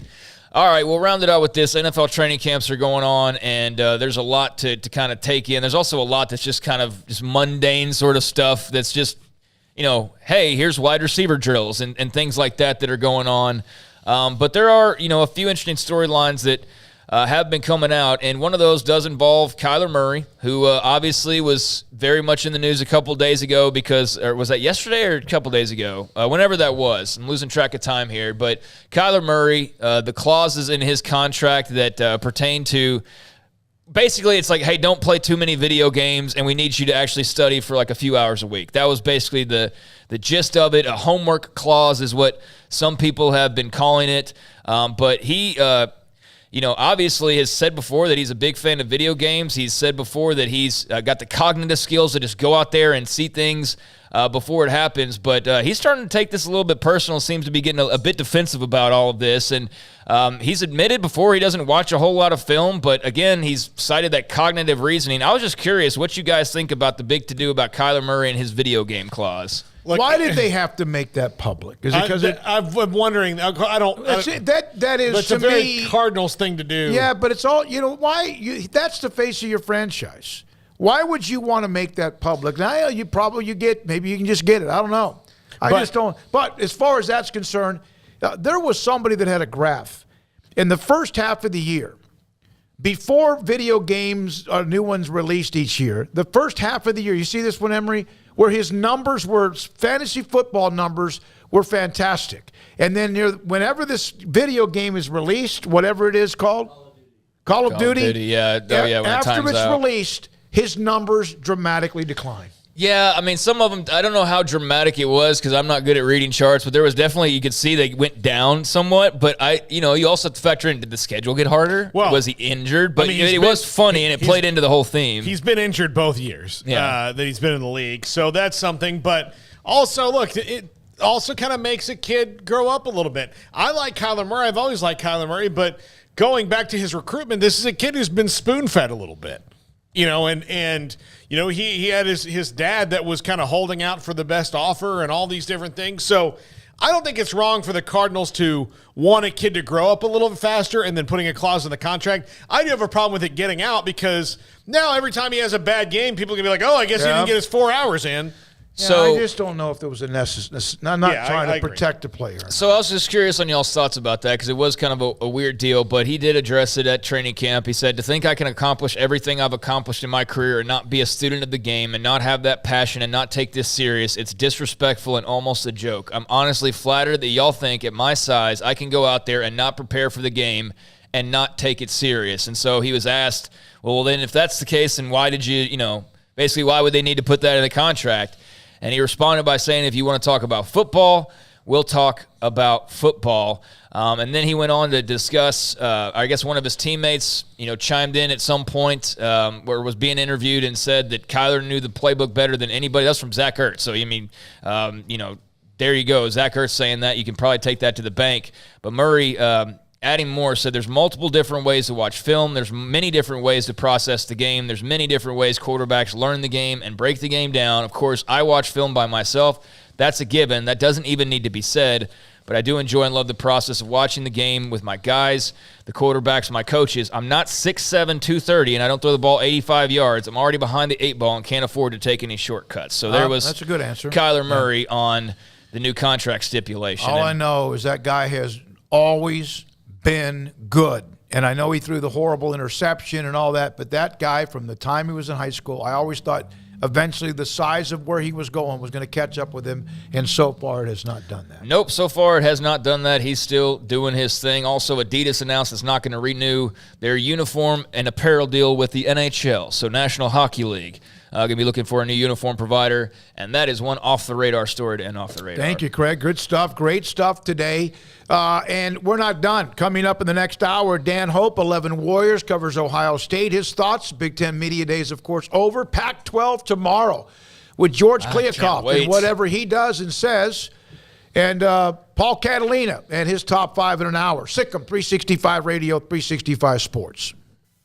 The secret to living your best life is pizza, obviously. Golden crust made from scratch, 3 fresh signature cheeses, and the toppings, crispy Old World pepperoni, savory Italian sausage, bacon. That's called a dream team. Find everything you need to live your best life and more at Marco's Pizza. Owner Bob Mock has been delivering pizza since 2001 and is the proud owner of 4 locations in Waco, Belmead, China Spring, Woodway, and soon to be open in Robinson. Marco's. Pizza lovers get it.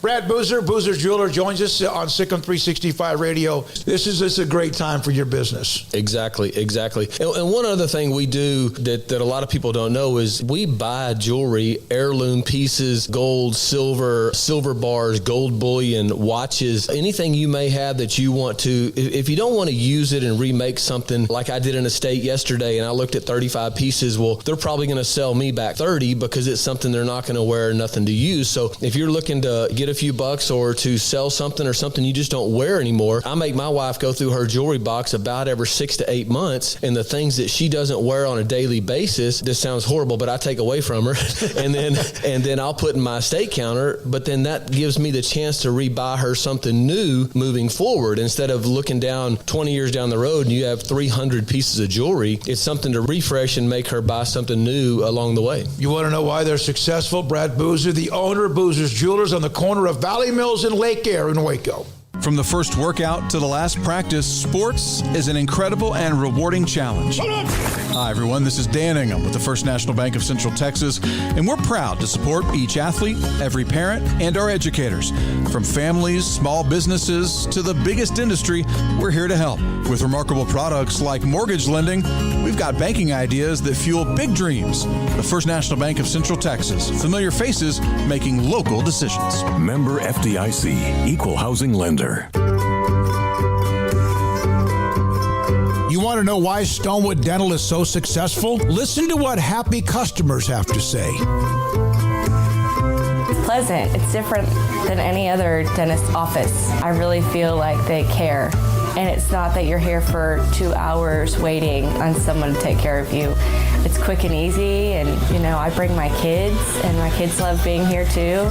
They really love the treasure box. Staff is really nice and accommodating, real friendly. You feel more like home. It's not sterile looking. Everybody has their own personalized rooms with decorations and decor, and they'll even have a blanket for you when it's cold. I've recommended people to actually come here, and they are patients now. I really love it here. It feels like family. Learn more, stonewood-dental.com.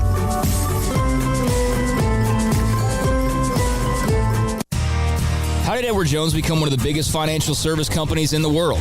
By not acting that way. Financial strategies, one-on-one advice, it's a big difference. And that's why Brad Wilson, your Edward Jones financial advisor, makes sense of investing. Experience the difference for yourself. Brad Wilson, 250 Sharon Drive in Woodway, 254-776-4337. Edward Jones, member SIPC.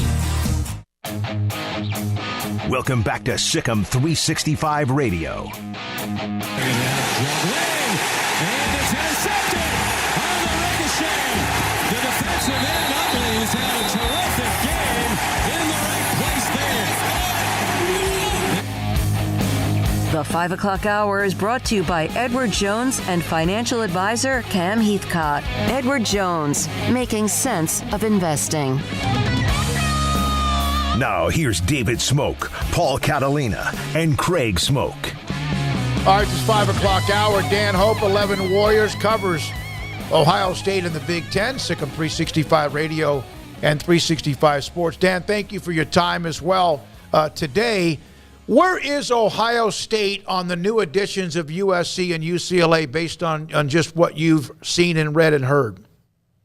Yeah, I mean, talking to Ryan Day yesterday at Big Ten Media Days, he's in support of USC and UCLA joining the Big Ten, and I think that was pretty much the sentiment across the conference. I mean, I'm sure, if a coach didn't like it, they probably wouldn't want to say that anyway, but, it seems like overall a genuine sentiment of excitement that those two teams are joining the conference. Obviously, I'm sure that the new TV deal that's going to be coming pretty soon is going to give them millions and billions of reasons to be excited about it. So I think that drives a lot of it. But, I think everybody around the conference realizes that, this is the way this thing is headed, and most likely expansion's not done at this point. And so even if they don't necessarily love it, they have to embrace it because there's probably more coming.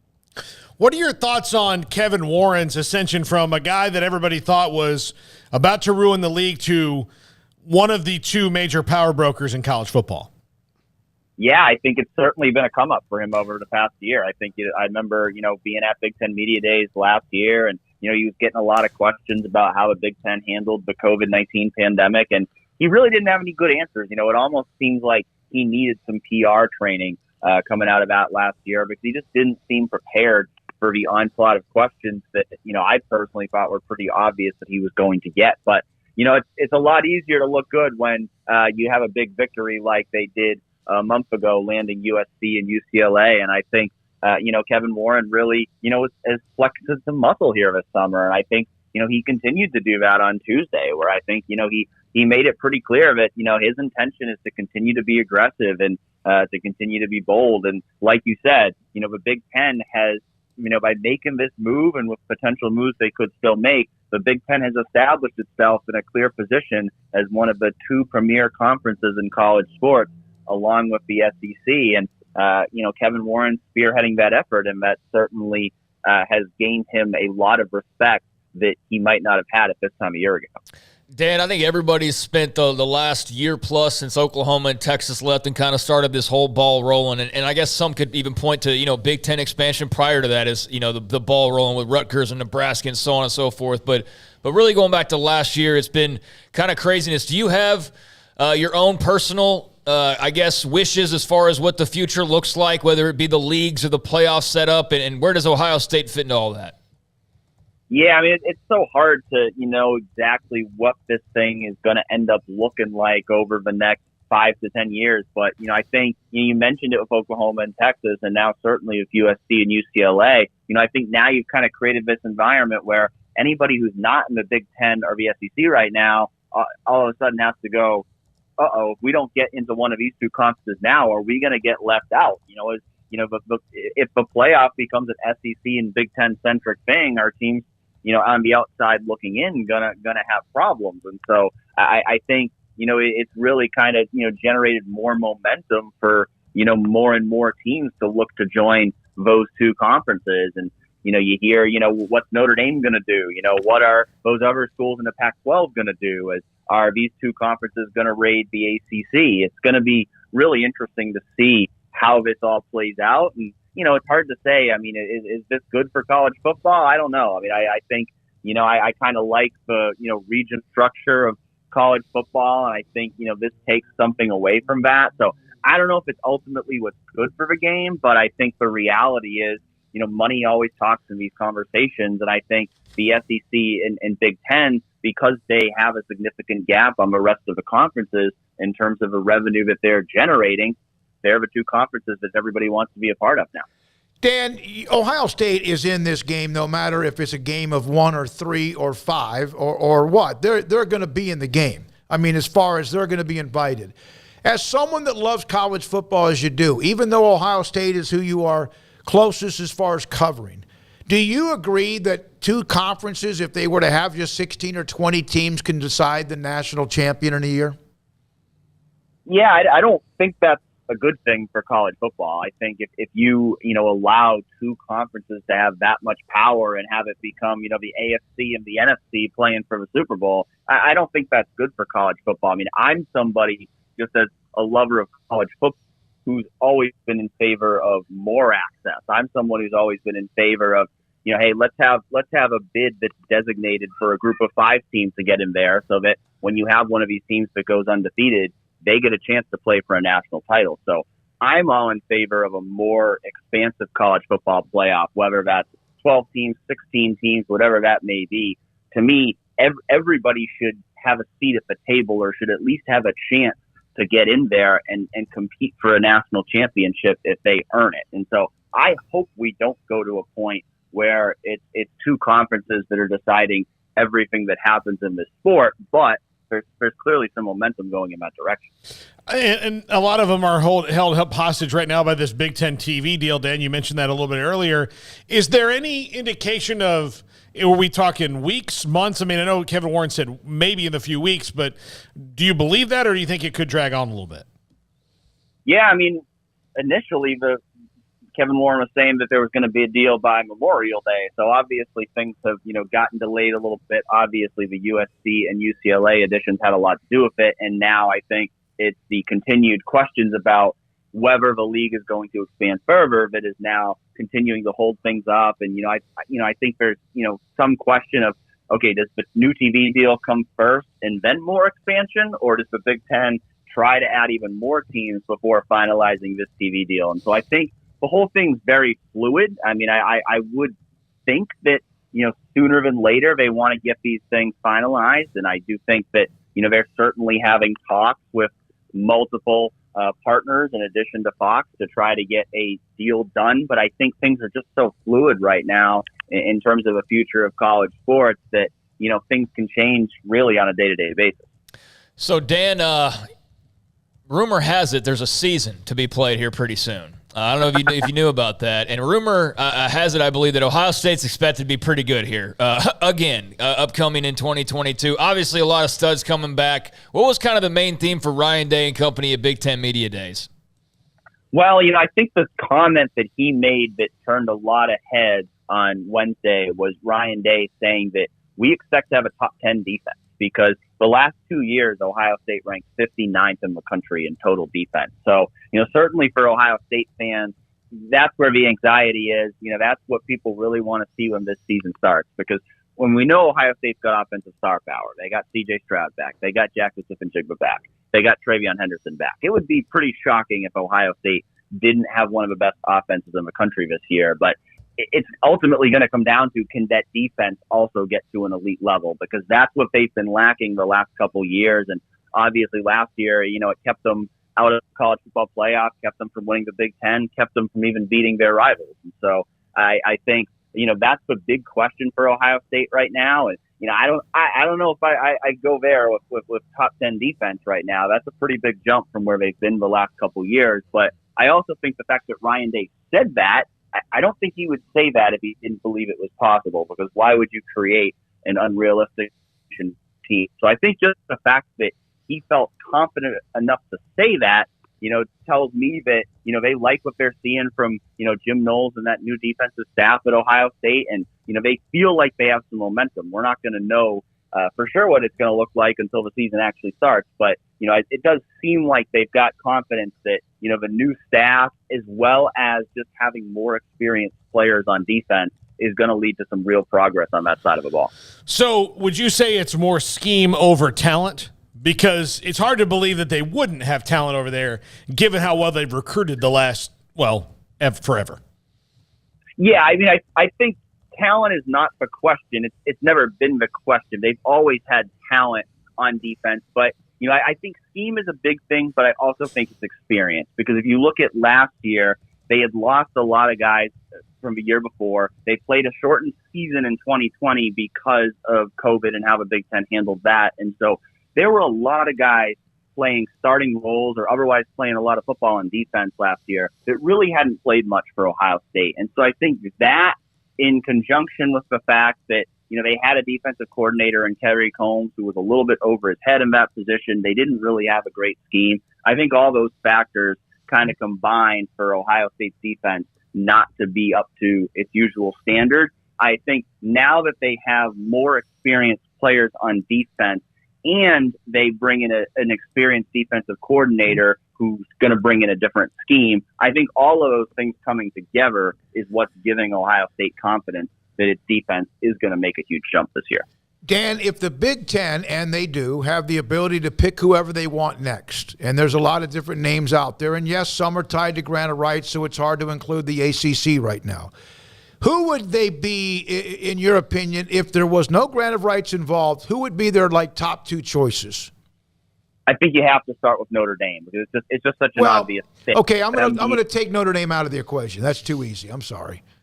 Yeah, I think Notre Dame's the obvious choice, but I think you get out of that. I think there's kind of two different routes they could go here. I think one route is you go and you try to really take over the West Coast and destroy the Pac-12. If you can go get Oregon and Washington to join the conference, then you're really going to stake your claim to the West Coast, and I think that will pretty much cripple what's left of the Pac-12 at this point. There's also the possibility that, you could go into the Southeast. If you can go get Miami, Florida State. I haven't heard a lot about Clemson. I mean, you'd think that would be a team that you'd want to go after, but I haven't really heard anything connecting Clemson to the Big Ten. But, let's say you could go get Miami and Florida State. Now you can stake a big claim in the Southeast, and, maybe you make a preemptive strike that you go get some schools that the SEC wants to get. And so, I think it's kind of those two regions of the country which the Big Ten is kind of looking to,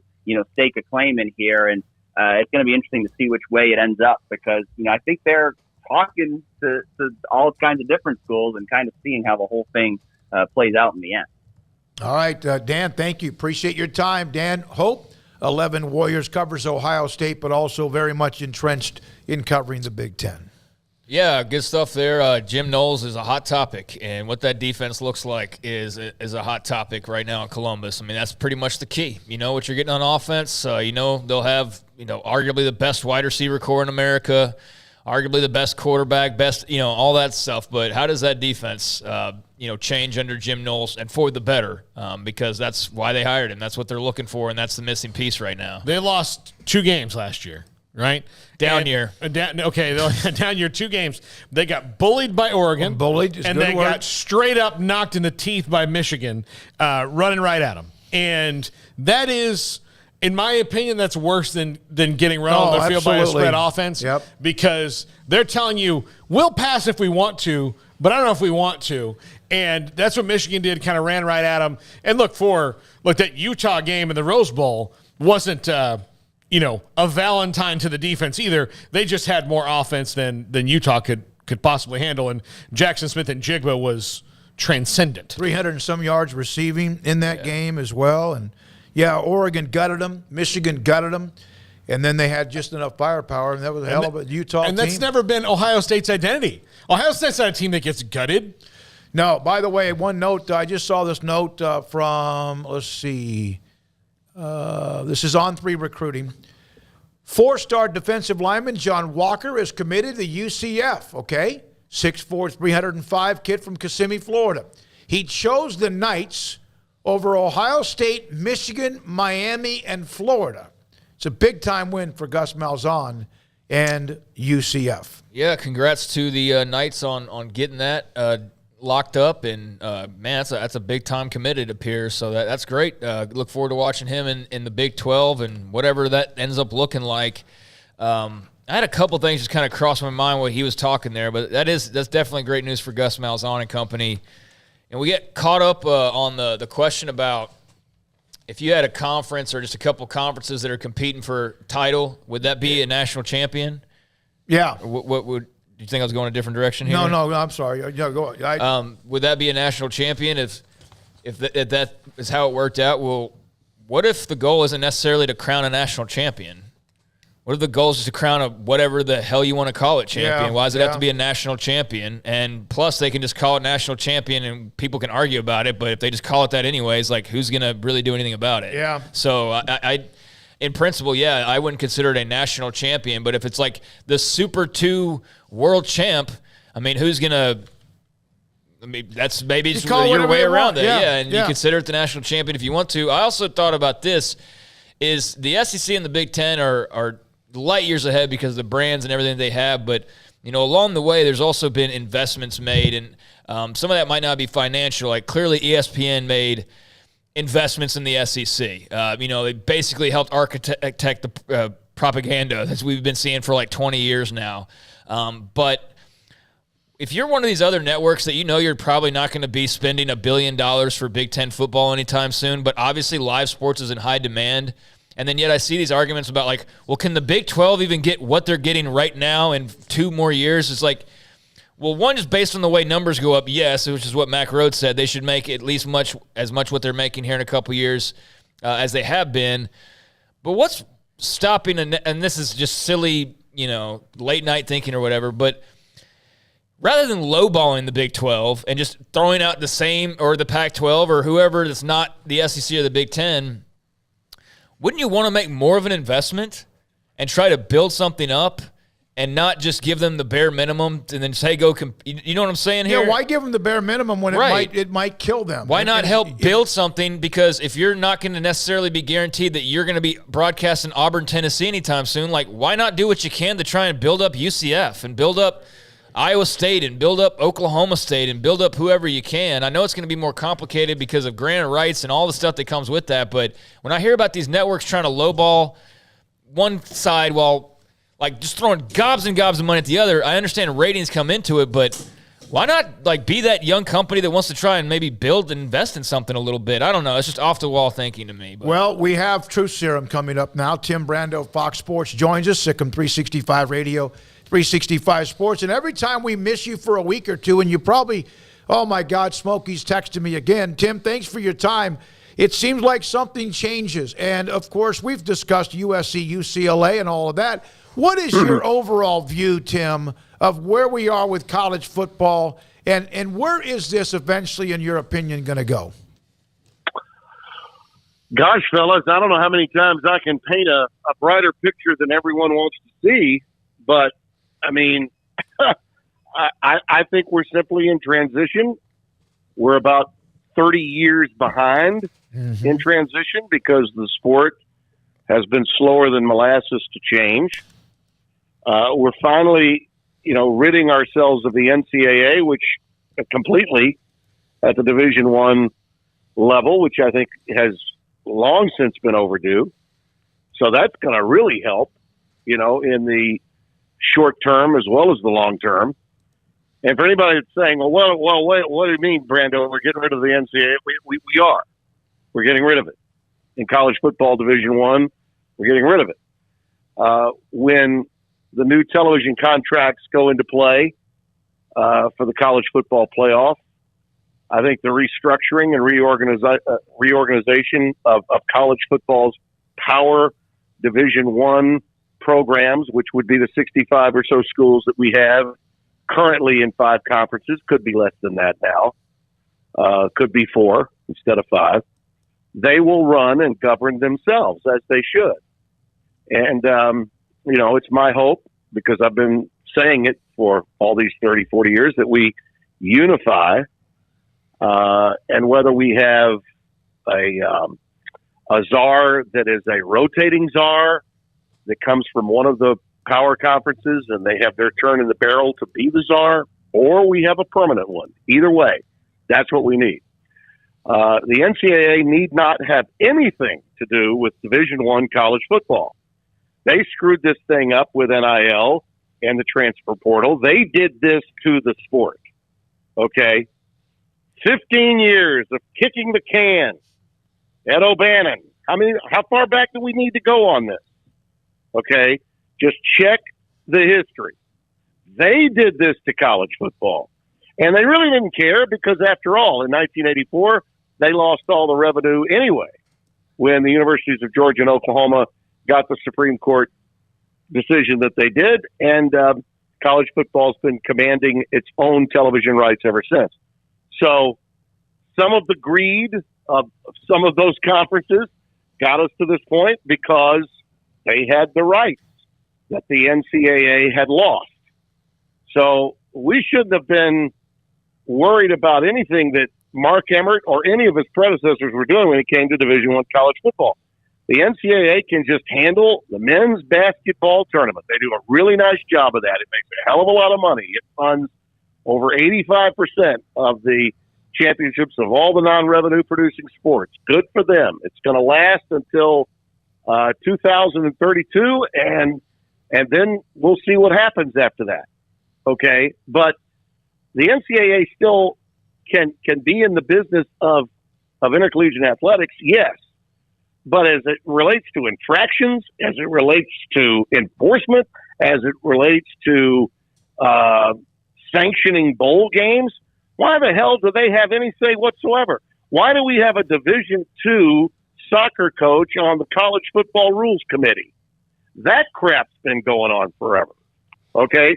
So we're in a hell of a lot better shape now in the direction that we're going, across the board. The landscape of college football Division I is in far better shape moving forward than it is looking through its rearview mirror. And if fans my age or older have a problem with, the players now getting some money, well, you better get over that. You better just get over it, because these players have been abused and have given their bodies over and over and over again, and a lot of them, after their eligibility was lost, were left with nothing. None of the schools seemed to care about whether they graduated. They just wanted to get their eligibility taken care of. Please stay eligible, okay? So there's a lot of looking into the mirror that needs to take place as it relates to why you don't like this or that. I get the fact that fans have always resisted change, and I get that fans, Smokey, I get the fact that they don't give a damn about anything other than their own team. That's it. I care about all of college football. And college football has finally gotten to a point where it now has a chance to cash in and make more money than it's ever made and should have been making for a long period of time. And part of that means that there are going to be some growing pains along the way. And some concerns, yes, that everyone has. But understand this. There are a lot of good things going on with NIL and the transfer portal. A lot of things you don't hear about. Okay, the celebrated stories of players holding out, waiting to get that big cash from Miami and whether they're going to go to Florida or not. Those are the things you read about because it's good copy. But there are a lot of good things going on with NIL and with the transfer portal. So we just need to regulate it, and we need to make sure that we stabilize these waves, these tidal waves that are out there with the changing of times. And I think we can do that with time. We need the midterm elections to get here and get past those midterm elections. And then I think the commissioners are going to go up to Capitol Hill, and they're going to have one party in control of both the House and the Senate, and they're going to get the ears of the people that matter. And we will at least stabilize what has been a wild, wild west as it relates to these two factors that the NCAA left college football with, because it kicked the can down the street for 15 years and didn't do their damn jobs. So that's why we're where we are, and that's where I see us going in the future. Tim, it's interesting to me that you bring up the election in Capitol Hill, because it college athletics for the most part, and NIL and all this has been a pretty bipartisan issue, but the parties aren't going to agree even if they do agree most of the time. So having one party, whoever it is in control, could actually get them on the docket, because right now it doesn't interest either of them, right, to do anything, because it's way down the list now. Yes, but to say that each party doesn't care would be, look what Gavin Newsom was trying to pull in California shortly after the UCLA USC thing came down. Okay, even he wanted to throw his 2 cents worth, and that's about what it's worth, in on that maneuver. He's got enough trouble in his own state, but yet he's worried about running for president. We don't need to go there. The bottom line is all politicians care about sports. They do. It's low-hanging fruit. Politics have been connected for years. Every state. I don't need to tell you guys in Texas. You've seen it many times over, haven't you? Oh, yeah. Yeah, absolutely. Yep. Yeah. Tim Brando, Fox Sports, with us, Sikkim 365 Radio, 365 Sports. Tim, obviously we'll get to hear the Pac-12 and George Kliavkoff. That'll be very interesting tomorrow. But it was interesting to hear Kevin Warren a couple of days ago, and I felt like he said a lot without revealing too much detail-wise on kind of the future plans, but left a lot of things open. What did you think of Kevin Warren's address, and did you have anything in particular you took away from what he had to say? What a rebound from this time, I don't know, 2 years ago? Yeah. Huh? Mm-hmm. Comeback Commissioner of the Year. I would say his bounce back has been a boomerang, okay, from taking over and then getting hit with COVID and basically looking as though he was a commissioner that would cower to influential presidents within his own system at the Big Ten level. And now that's just not happening at all. And as a matter of fact, any of those presidents that have a problem, like the one at Michigan, don't let the door hit you in your you-know-what on the way out. We've seen some of that, too, since that's happened. I thought he acquitted himself beautifully the other day. And, the other thing that jumped out at me, and I don't know how much of the media days you guys watched, but just the way the Big Ten conducts its media days. And I'd say the same thing really about the Big 12. Because I enjoyed watching that as well. You got a feeling as you were watching the television networks that were carrying those two conferences that it was the league's brand that was on display, and who was carrying it, you really didn't even notice.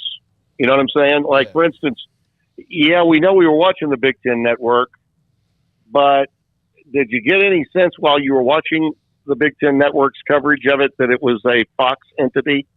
Did you get that feeling at all that it was a Fox brand that was involved with the Big Ten? I didn't. No, I know. I wouldn't have even. If you would have asked me who carried it, I wouldn't have been able to tell you. You wouldn't even be able to tell you. Yeah. Right.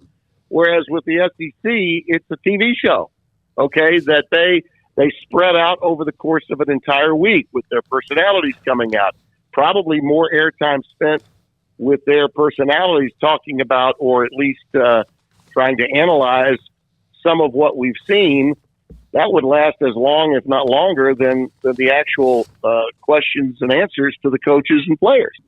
It's just a unique and interesting difference that you notice when watching, how these big brands and conferences handle themselves and structure their media days.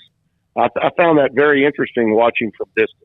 You don't get a lot of news generally, but I thought that both Greg Sankey, the SEC commissioner, and Warren, the Big Ten commissioner, looked like the leaders that you want leaders to be as it relates to moving forward with transition and moving ahead. I think they also know, Warren, of course, being new to college, but with a long past in football and specifically the NFL to go along with college. And certainly you could tell he's comfortable in the role now. Sankey came up the old-fashioned way, as a deputy commissioner, as a guy on the infractions committee with the NCAA, moved up to the Southland Conference, and then as a commissioner as a young man. And now, after working with Salive, he takes over. And you could say since Delaney left, probably the most powerful guy in college athletics. And I thought they both looked the part. and Warren especially sounded the part, as if to say, "Hey, we're open to what's going on." There was no real concern on his part when quizzed about the new rights deals. I think a lot of media felt like, and were reporting that we would know what the new Big Ten contract is, but it's not done yet. And he basically was like, "This is still ongoing, and we're not done. But for the time being, this is where we are, and we're going to move ahead." And no one seemed to care whether the new rights would be announced for the week, 2 weeks after Labor Day. He just calmed the waters. He was really, really impressive to me, and that's the best I've ever seen. You know, he's not Greg Sankey in the sense that he enjoys and appears to look for opportunities to be with media. You know, he's a lawyer. He's a guy that will engage when someone encounters him, but he's not really looking to be an ambassador per se. But yet, this particular week, I thought he came off that way. I thought he took giant steps in being the other major leader, and that's really, I think, what the Big Ten would want. And I should say this about the Big 12 because of where I am today. I felt the same way about the new Big 12 commissioner. I think I told you guys that everything I heard about him was really, really good, and it'll be interesting to see how he handles himself. And he clearly made mention of the fact that, hey, this is new to me, but here's where we are, and this is where I see us going. And that, frankly, as a 66-year-old broadcaster, it didn't offend me that he wanted the Big 12 to be younger and hipper, because I think I'm kind of a young and a hip 66-year-old broadcaster. Yeah, you absolutely are. Yeah.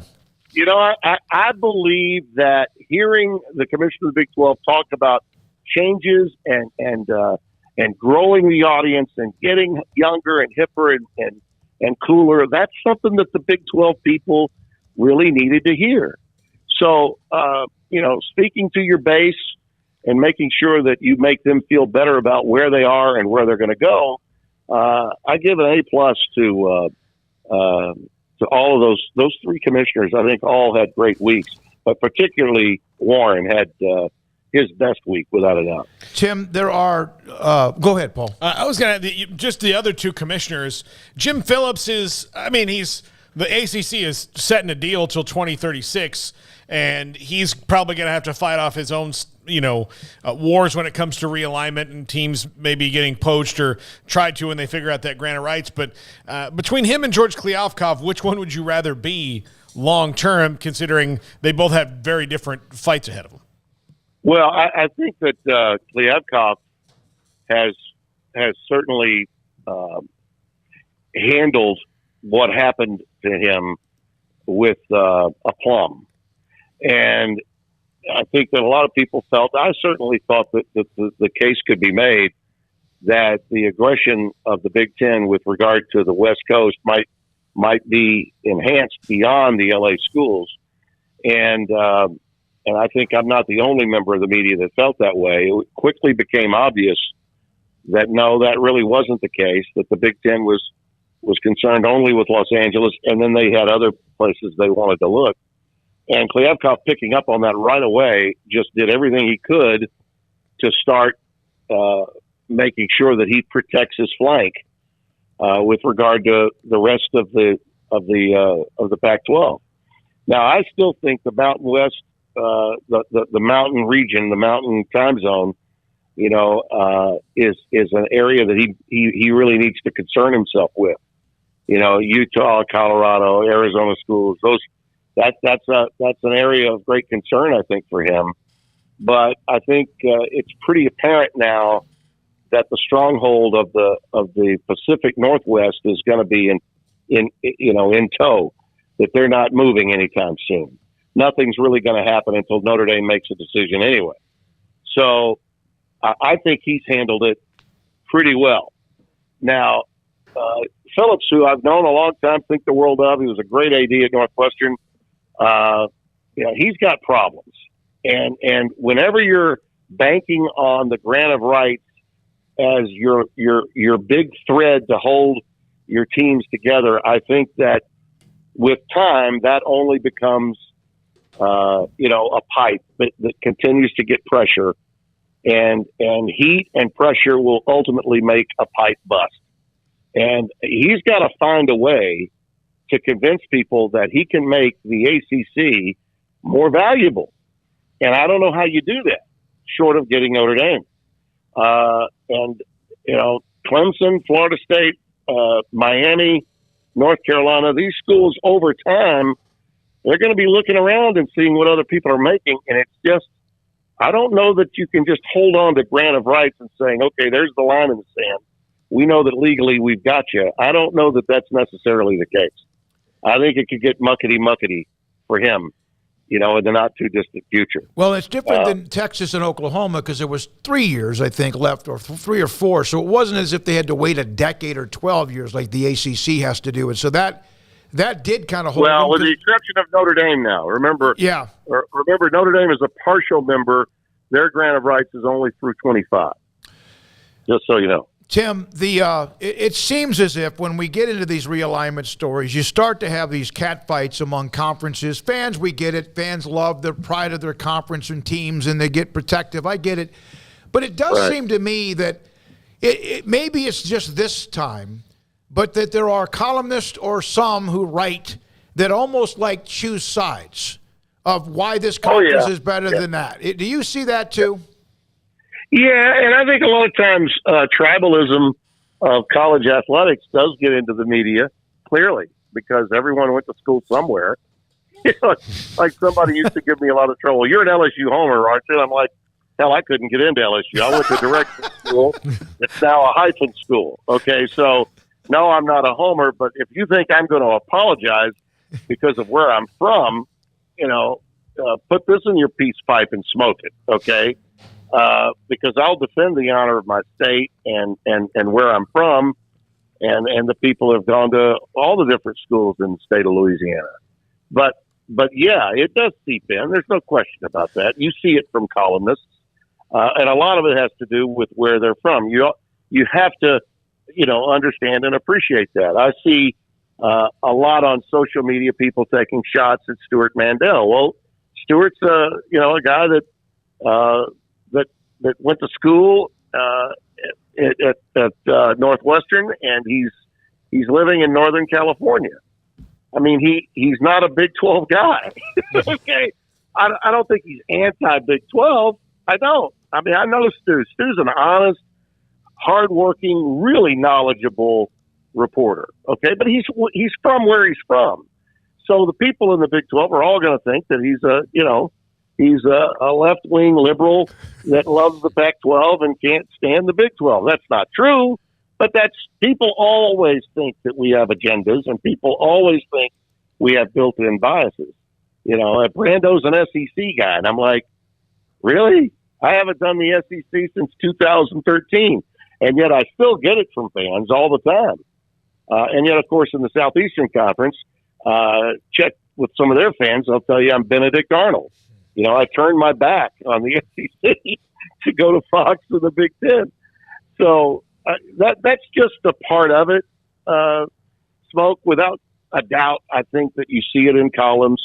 But more than anything else, what bothers me, it's not so much about favoritism from one side of the country to the other as it relates to conference affiliation. It's more about just the total negativity of college football. We can't find anything good to say or write or broadcast about it. And the truth of the matter is, yes, we can. We can find tons that's good. As I've said, I believe so much of what is happening now is, to some extent, proving what I said 10 years ago to be accurate. And that we needed to go in this direction. We do need to streamline. And getting the NCAA the hell out of it completely at the Power 5 Division I college football, or totally, I should say, FBS level, whether you're Group of 5 or Power 5, we don't need people that don't participate at that level of football involved in making judgments and decisions about what you're doing at that university with your football programs. You don't need that. It just gets in the way. It clutters things up. And I think that that's the direction we're headed in. And not enough, I think, has been written about that we really are making some strides and moving forward. And, things are different, but things needed to be different for a lot of reasons. Tim, do you see a national championship if there's not more than 30, 40 teams, whatever these so-called Super 2 conferences might be? Can you see that happen? No. That's not happening, David. That is not going to happen. And I don't know why some people continue to write it other than they just want to lampoon college football. And some do.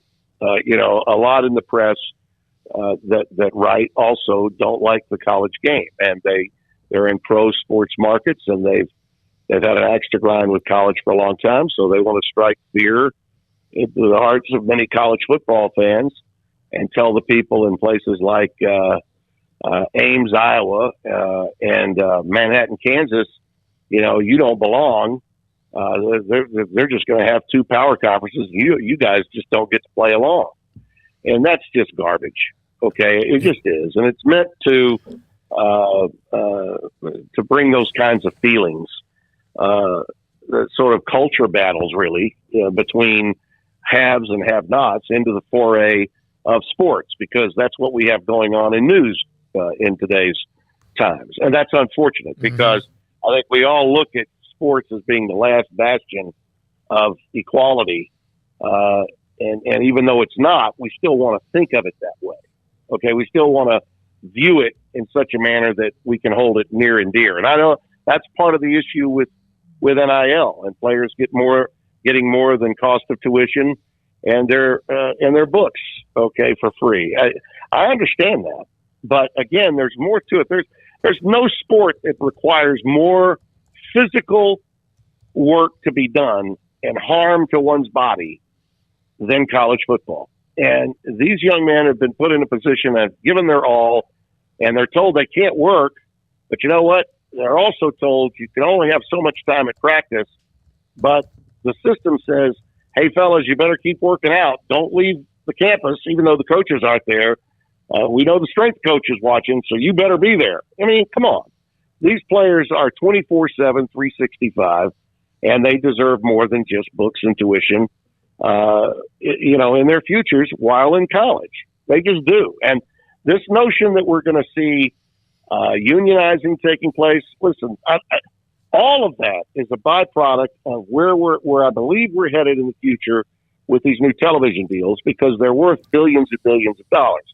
With all this money coming in, fellas, it can be done so that a player that's got an NIL deal making this much more money than the guy that's the second string guard, he'll still get his by revenue share. Having revenue sharing for some of that television money that's coming in, when you start talking about billions in the Big Ten, each school getting over $100 million annually. In the SEC, it's going to be over 78 to 80 million annually. And I think when the Big 12 gets its deal, it'll be a bump, probably up, even without Oklahoma and Texas. You watch. I think they'll probably still get a bump, because sports television, live sports television, is still so valuable today. And when you have that kind of revenue, I think there's a very good chance that we can find a way in the restructuring and reorganization of college football to make sure that the players get a piece of the television pie. Tim, do you think that as many streaming platforms as have been mentioned will be involved in college football in the future? Obviously you're on the broadcast side. Streaming is going to be a big part of anything TV related, but just how big, especially when we're talking about potential outlets during these contract negotiations for conferences. The Big Ten, in theory, could have a couple of different streaming partners if they wanted. But just how large of a factor do you think that plays into all these deals we're going to see being worked over from now into the next couple of years? It's going to be a factor. It's basically the new cable. Okay, cable cord cutting is happening. Doesn't mean that cable still isn't valuable. It certainly is. Our friends in Bristol certainly made it that way. I mean, there's talk.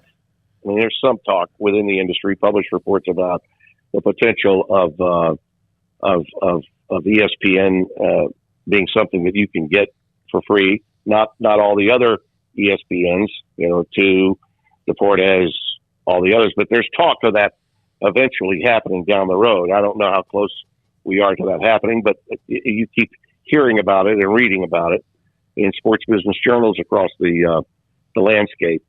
But digital is big, and it's becoming even larger.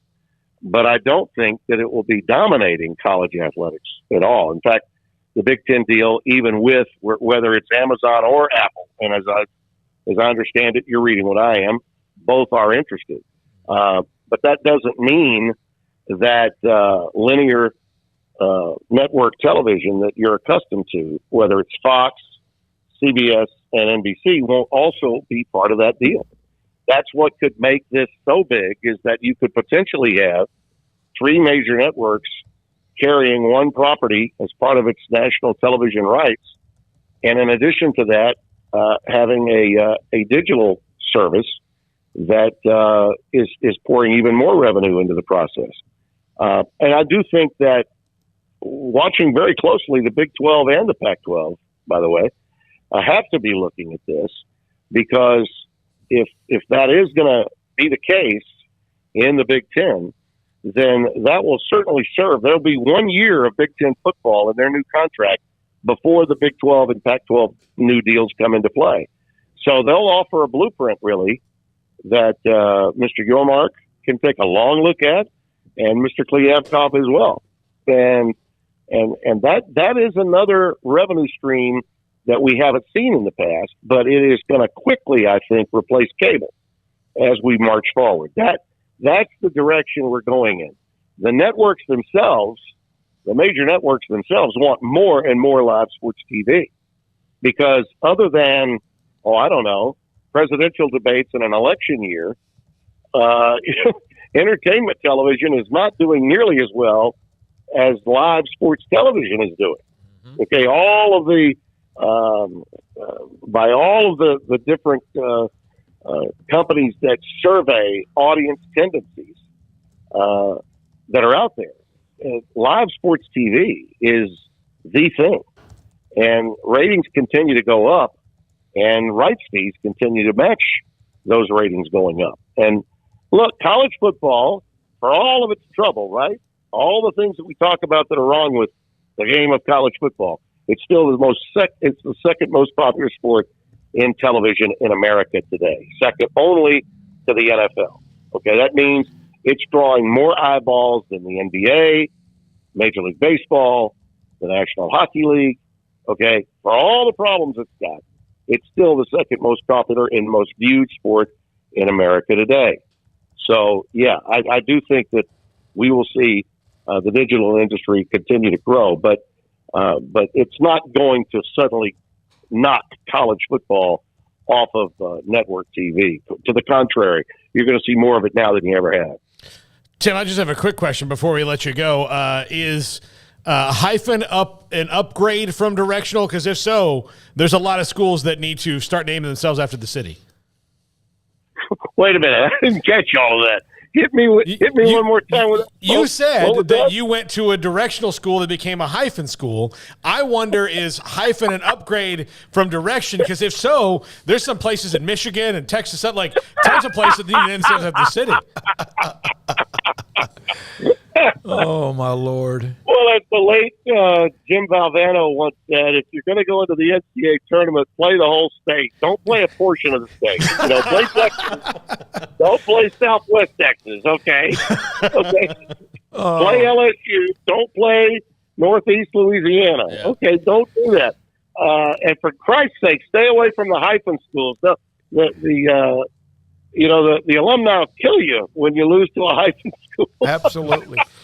Hey, Tim. Hey, before I let you go, next week I'm going to have my preseason top 10 out. Okay. I'm going to put it out on August the 5th. Baylor fans will be, I think, pretty happy. Okay, I'm just going to give you a little tease on that. Baylor fans will be pretty happy. Well, thank you. Hey, by the way, I see the little videos you put out, the golf videos today. I think it was a par 319 out. Water pond to the left. I love those, man. Garrett, you're going to throw. Here's Tim. He's a lefty. He's a southpaw. And we got the swing. There's no audio here. And there's obviously water left. Where did you hit that? Great, but he just pulled it. I pulled it. I pulled it to the right side of the green, about pin high. I had about a 40-foot putt. The flagstick was between the two bunkers, but it's a small green, and you got to hit a precise shot. And somewhere between my take back and my downswing, I got a little lake lock because the pin was in a position where you'd have to fly over a little more lake.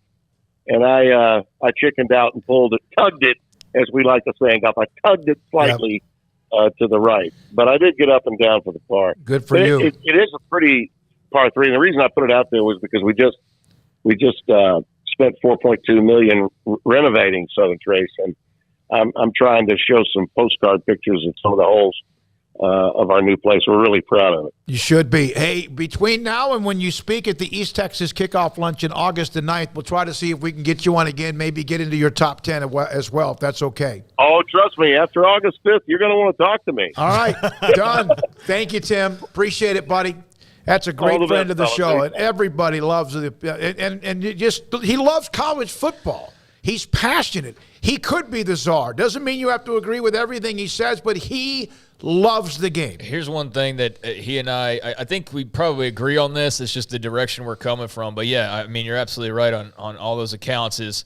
I do think there probably is a segment of people, for sure there is, of like, yeah, anti-NIL or players shouldn't have this or whatever. But I think the overwhelming fear for college football fans right now and why there's so much freaking out is they're worried about surviving.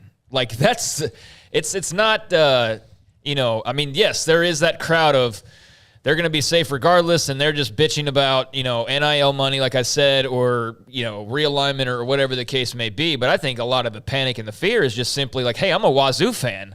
I just want to make sure, like, they're still going to be okay, And, hey, I'm a Baylor fan. I just want to make sure that, especially now with what Dave Aranda's doing, like, is that going to matter in a couple, in 5 years? It should, and you hope that it does. And so I think that's where a lot of that is coming from. But, yeah, he's always entertaining to talk to, and he's dead on, and I hope he's right about a lot of what he said, that there aren't going to be a bunch of left outs and just this Super 2 or whatever it is potentially turning into, because, yeah, I mean, that's just not college football. I'm with him. I do need to say, though, he did remind me, I keep saying Amazon, and I mean Apple as well when talking about baseball broadcasts. Yeah. If y'all hear me doing that, like, correct me, because I was clearly meaning Apple when talking about MLB broadcasts, but they're also – obviously somebody set up now with live sports streaming that, it's not college football, but it could be. But somebody like Netflix is totally out of the game. Yeah, and that's why I'm thinking some of these might do what like Apple and Peacock are doing with their baseball, where they kind of have a game of the week on their app, where like that's what they're doing. So, yeah, there's a game of the week, and you get it, and if you're an MLB fan, it's worth it.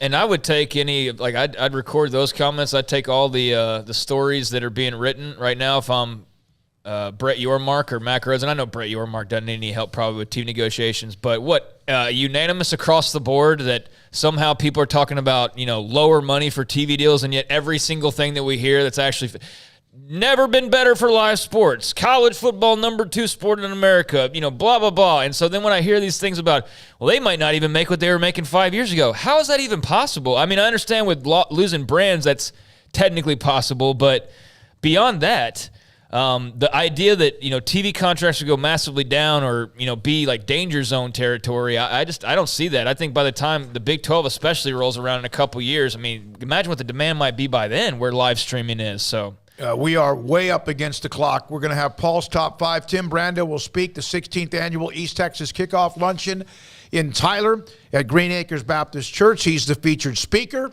and that will be from 11:30 to 1. Sikkim 365 Radio, 365 Sports. Cars priced right both day and night. At Richard Car in Texas. Trucks built for you, red, white, and blue. At Richard Car in Texas. Cars that zoom with lots of room. At Richard Car in Texas. Count on us, a dealer to trust. At Richard Car in Waco, Texas. Baylor University is where lights shine bright. So, let there be light. Let there be roommates and teammates, scholarship and championships. Let there be fresh starts and new traditions, fast friendships and lasting impacts. Let there be laughter. Let there be joy. Let there be light. Baylor University, where lights shine bright.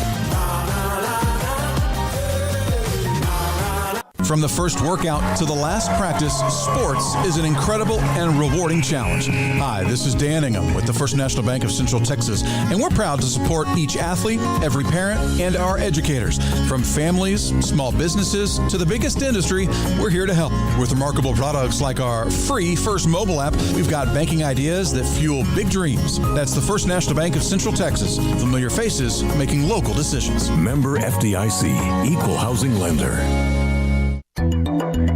It takes time to reach goals. It's a truth that applies to more than sports. It goes for your financial goals as well. You work hard for your money, and you deserve an investment strategy that lines up with your game plan. And Tom Albers, your Edward Jones financial advisor, can help. If your financial investments aren't putting forth the effort you desire, stop by today for a financial review. Tom Albers, 4301 Lakeshore Drive, 254-776-7605. Edward Jones, member SIPC.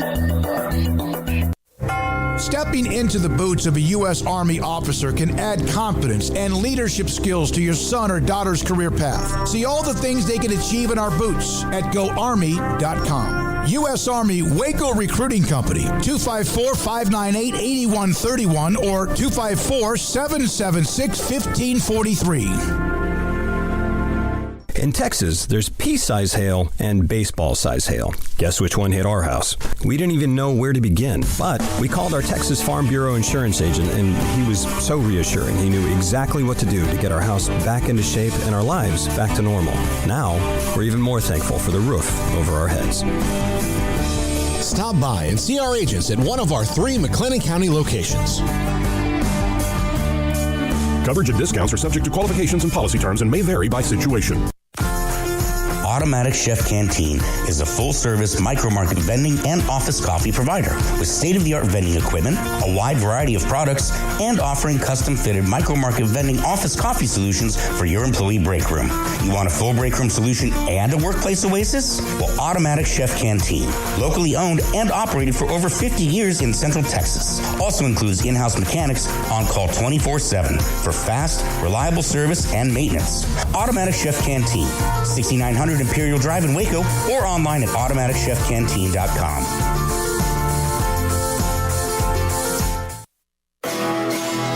This is Paul Catalina's Top 5 at 5:55. Top 5 college football commissioners in order of their power. And what's awesome about this is Tim Brando kind of confirmed my theory here and my belief with what he said about my rankings. So number 5, Jim Phillips in the ACC. He's got a multi-year grant of rights that he thinks, like Tim Brando just said, he thinks gives him solidarity with the league. But if you're one of these big brands and you start looking around going, hey, wait a minute, my rival's making 4 times what I am right now. This is insane. Mm-hmm. Or 2 times or 3, but I mean, it could be up to 4 times as much as I'm making right now. Why should I not be able to jump? And then you get a group with you and you fight like hell to get that grant of rights changed or whatever happens. Payout be damned, because you've got to go chase that paper.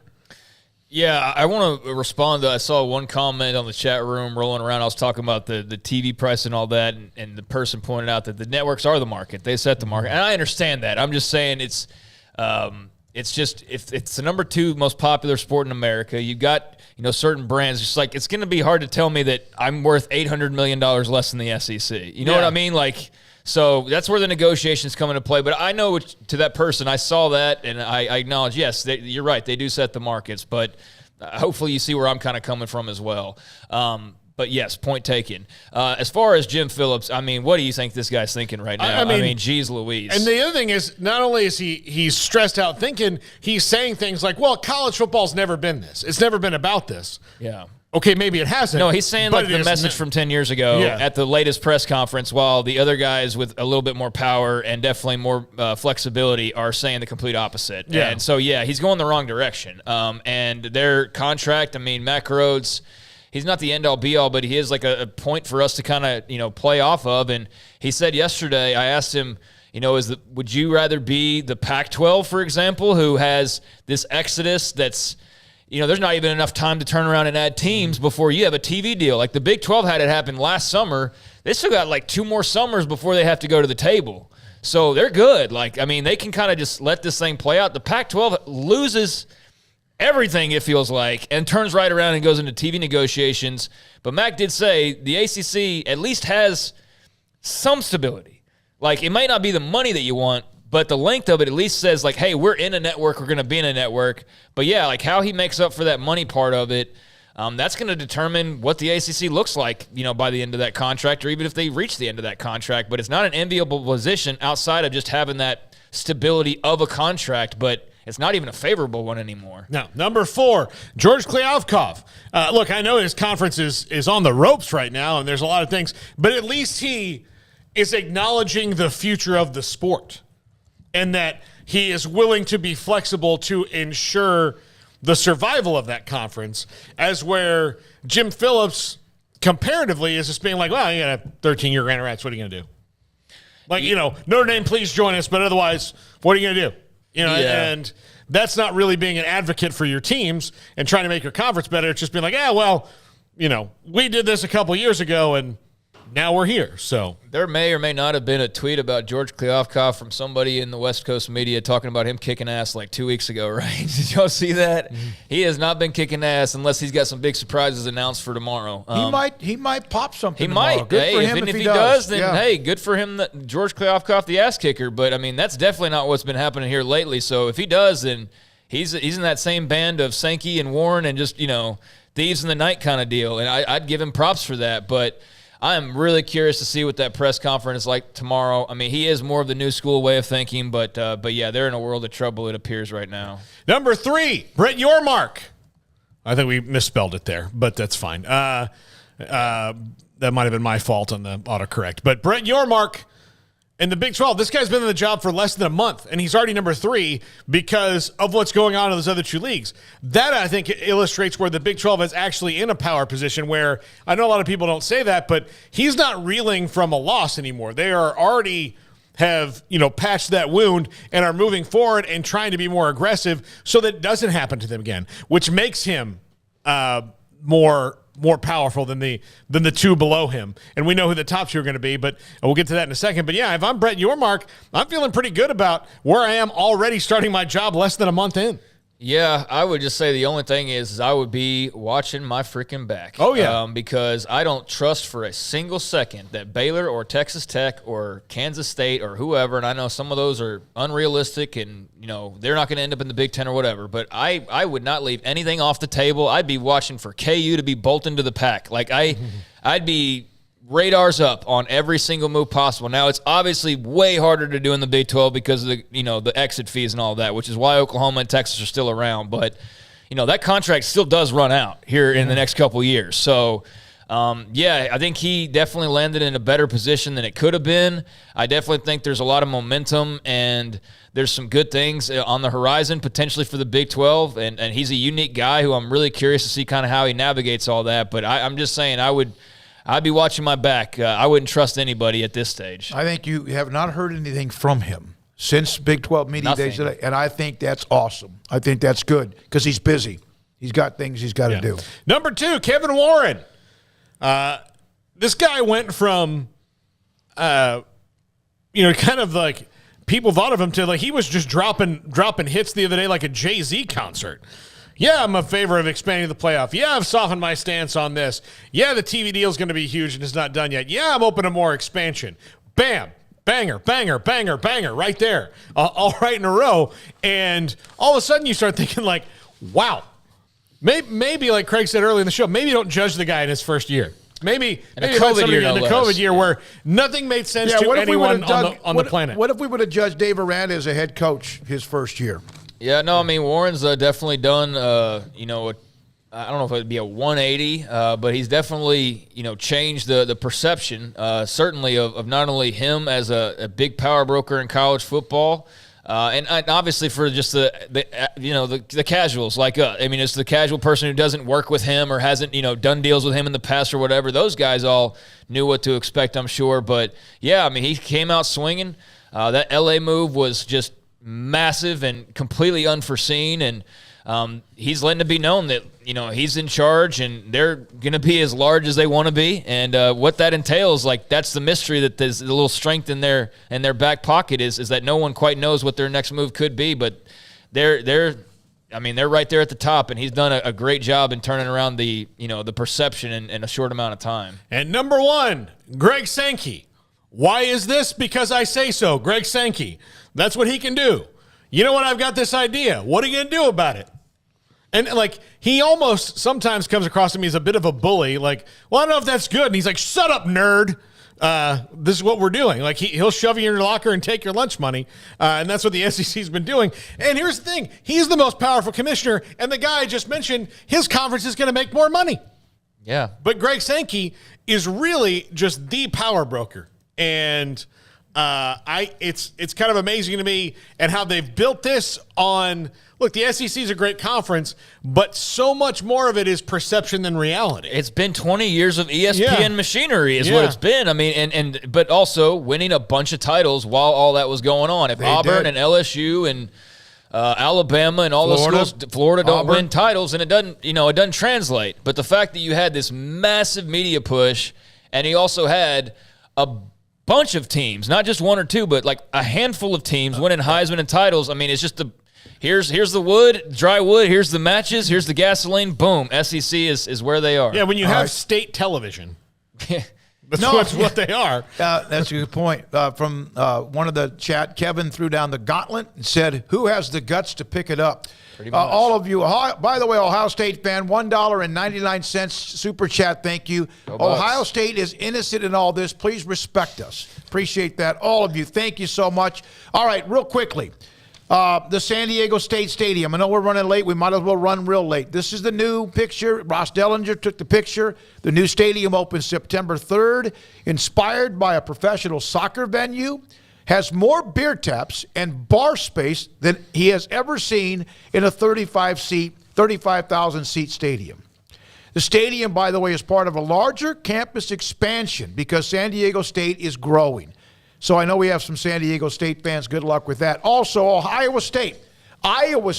Nick Chose and Iowa State Athletics, thank you for sending the mini helmet to us. We got it up right behind us in the middle. Emery Winter, Levi Caraway, Jack McKenzie, Garrett Ross, Paul Catalina, and Craig Smoak. Thank you all being a part of the show in any way you can. Watching, listening, texting, chatting, and our amazing sponsors. Good night, Sikkim 365 Radio, 365 Sports.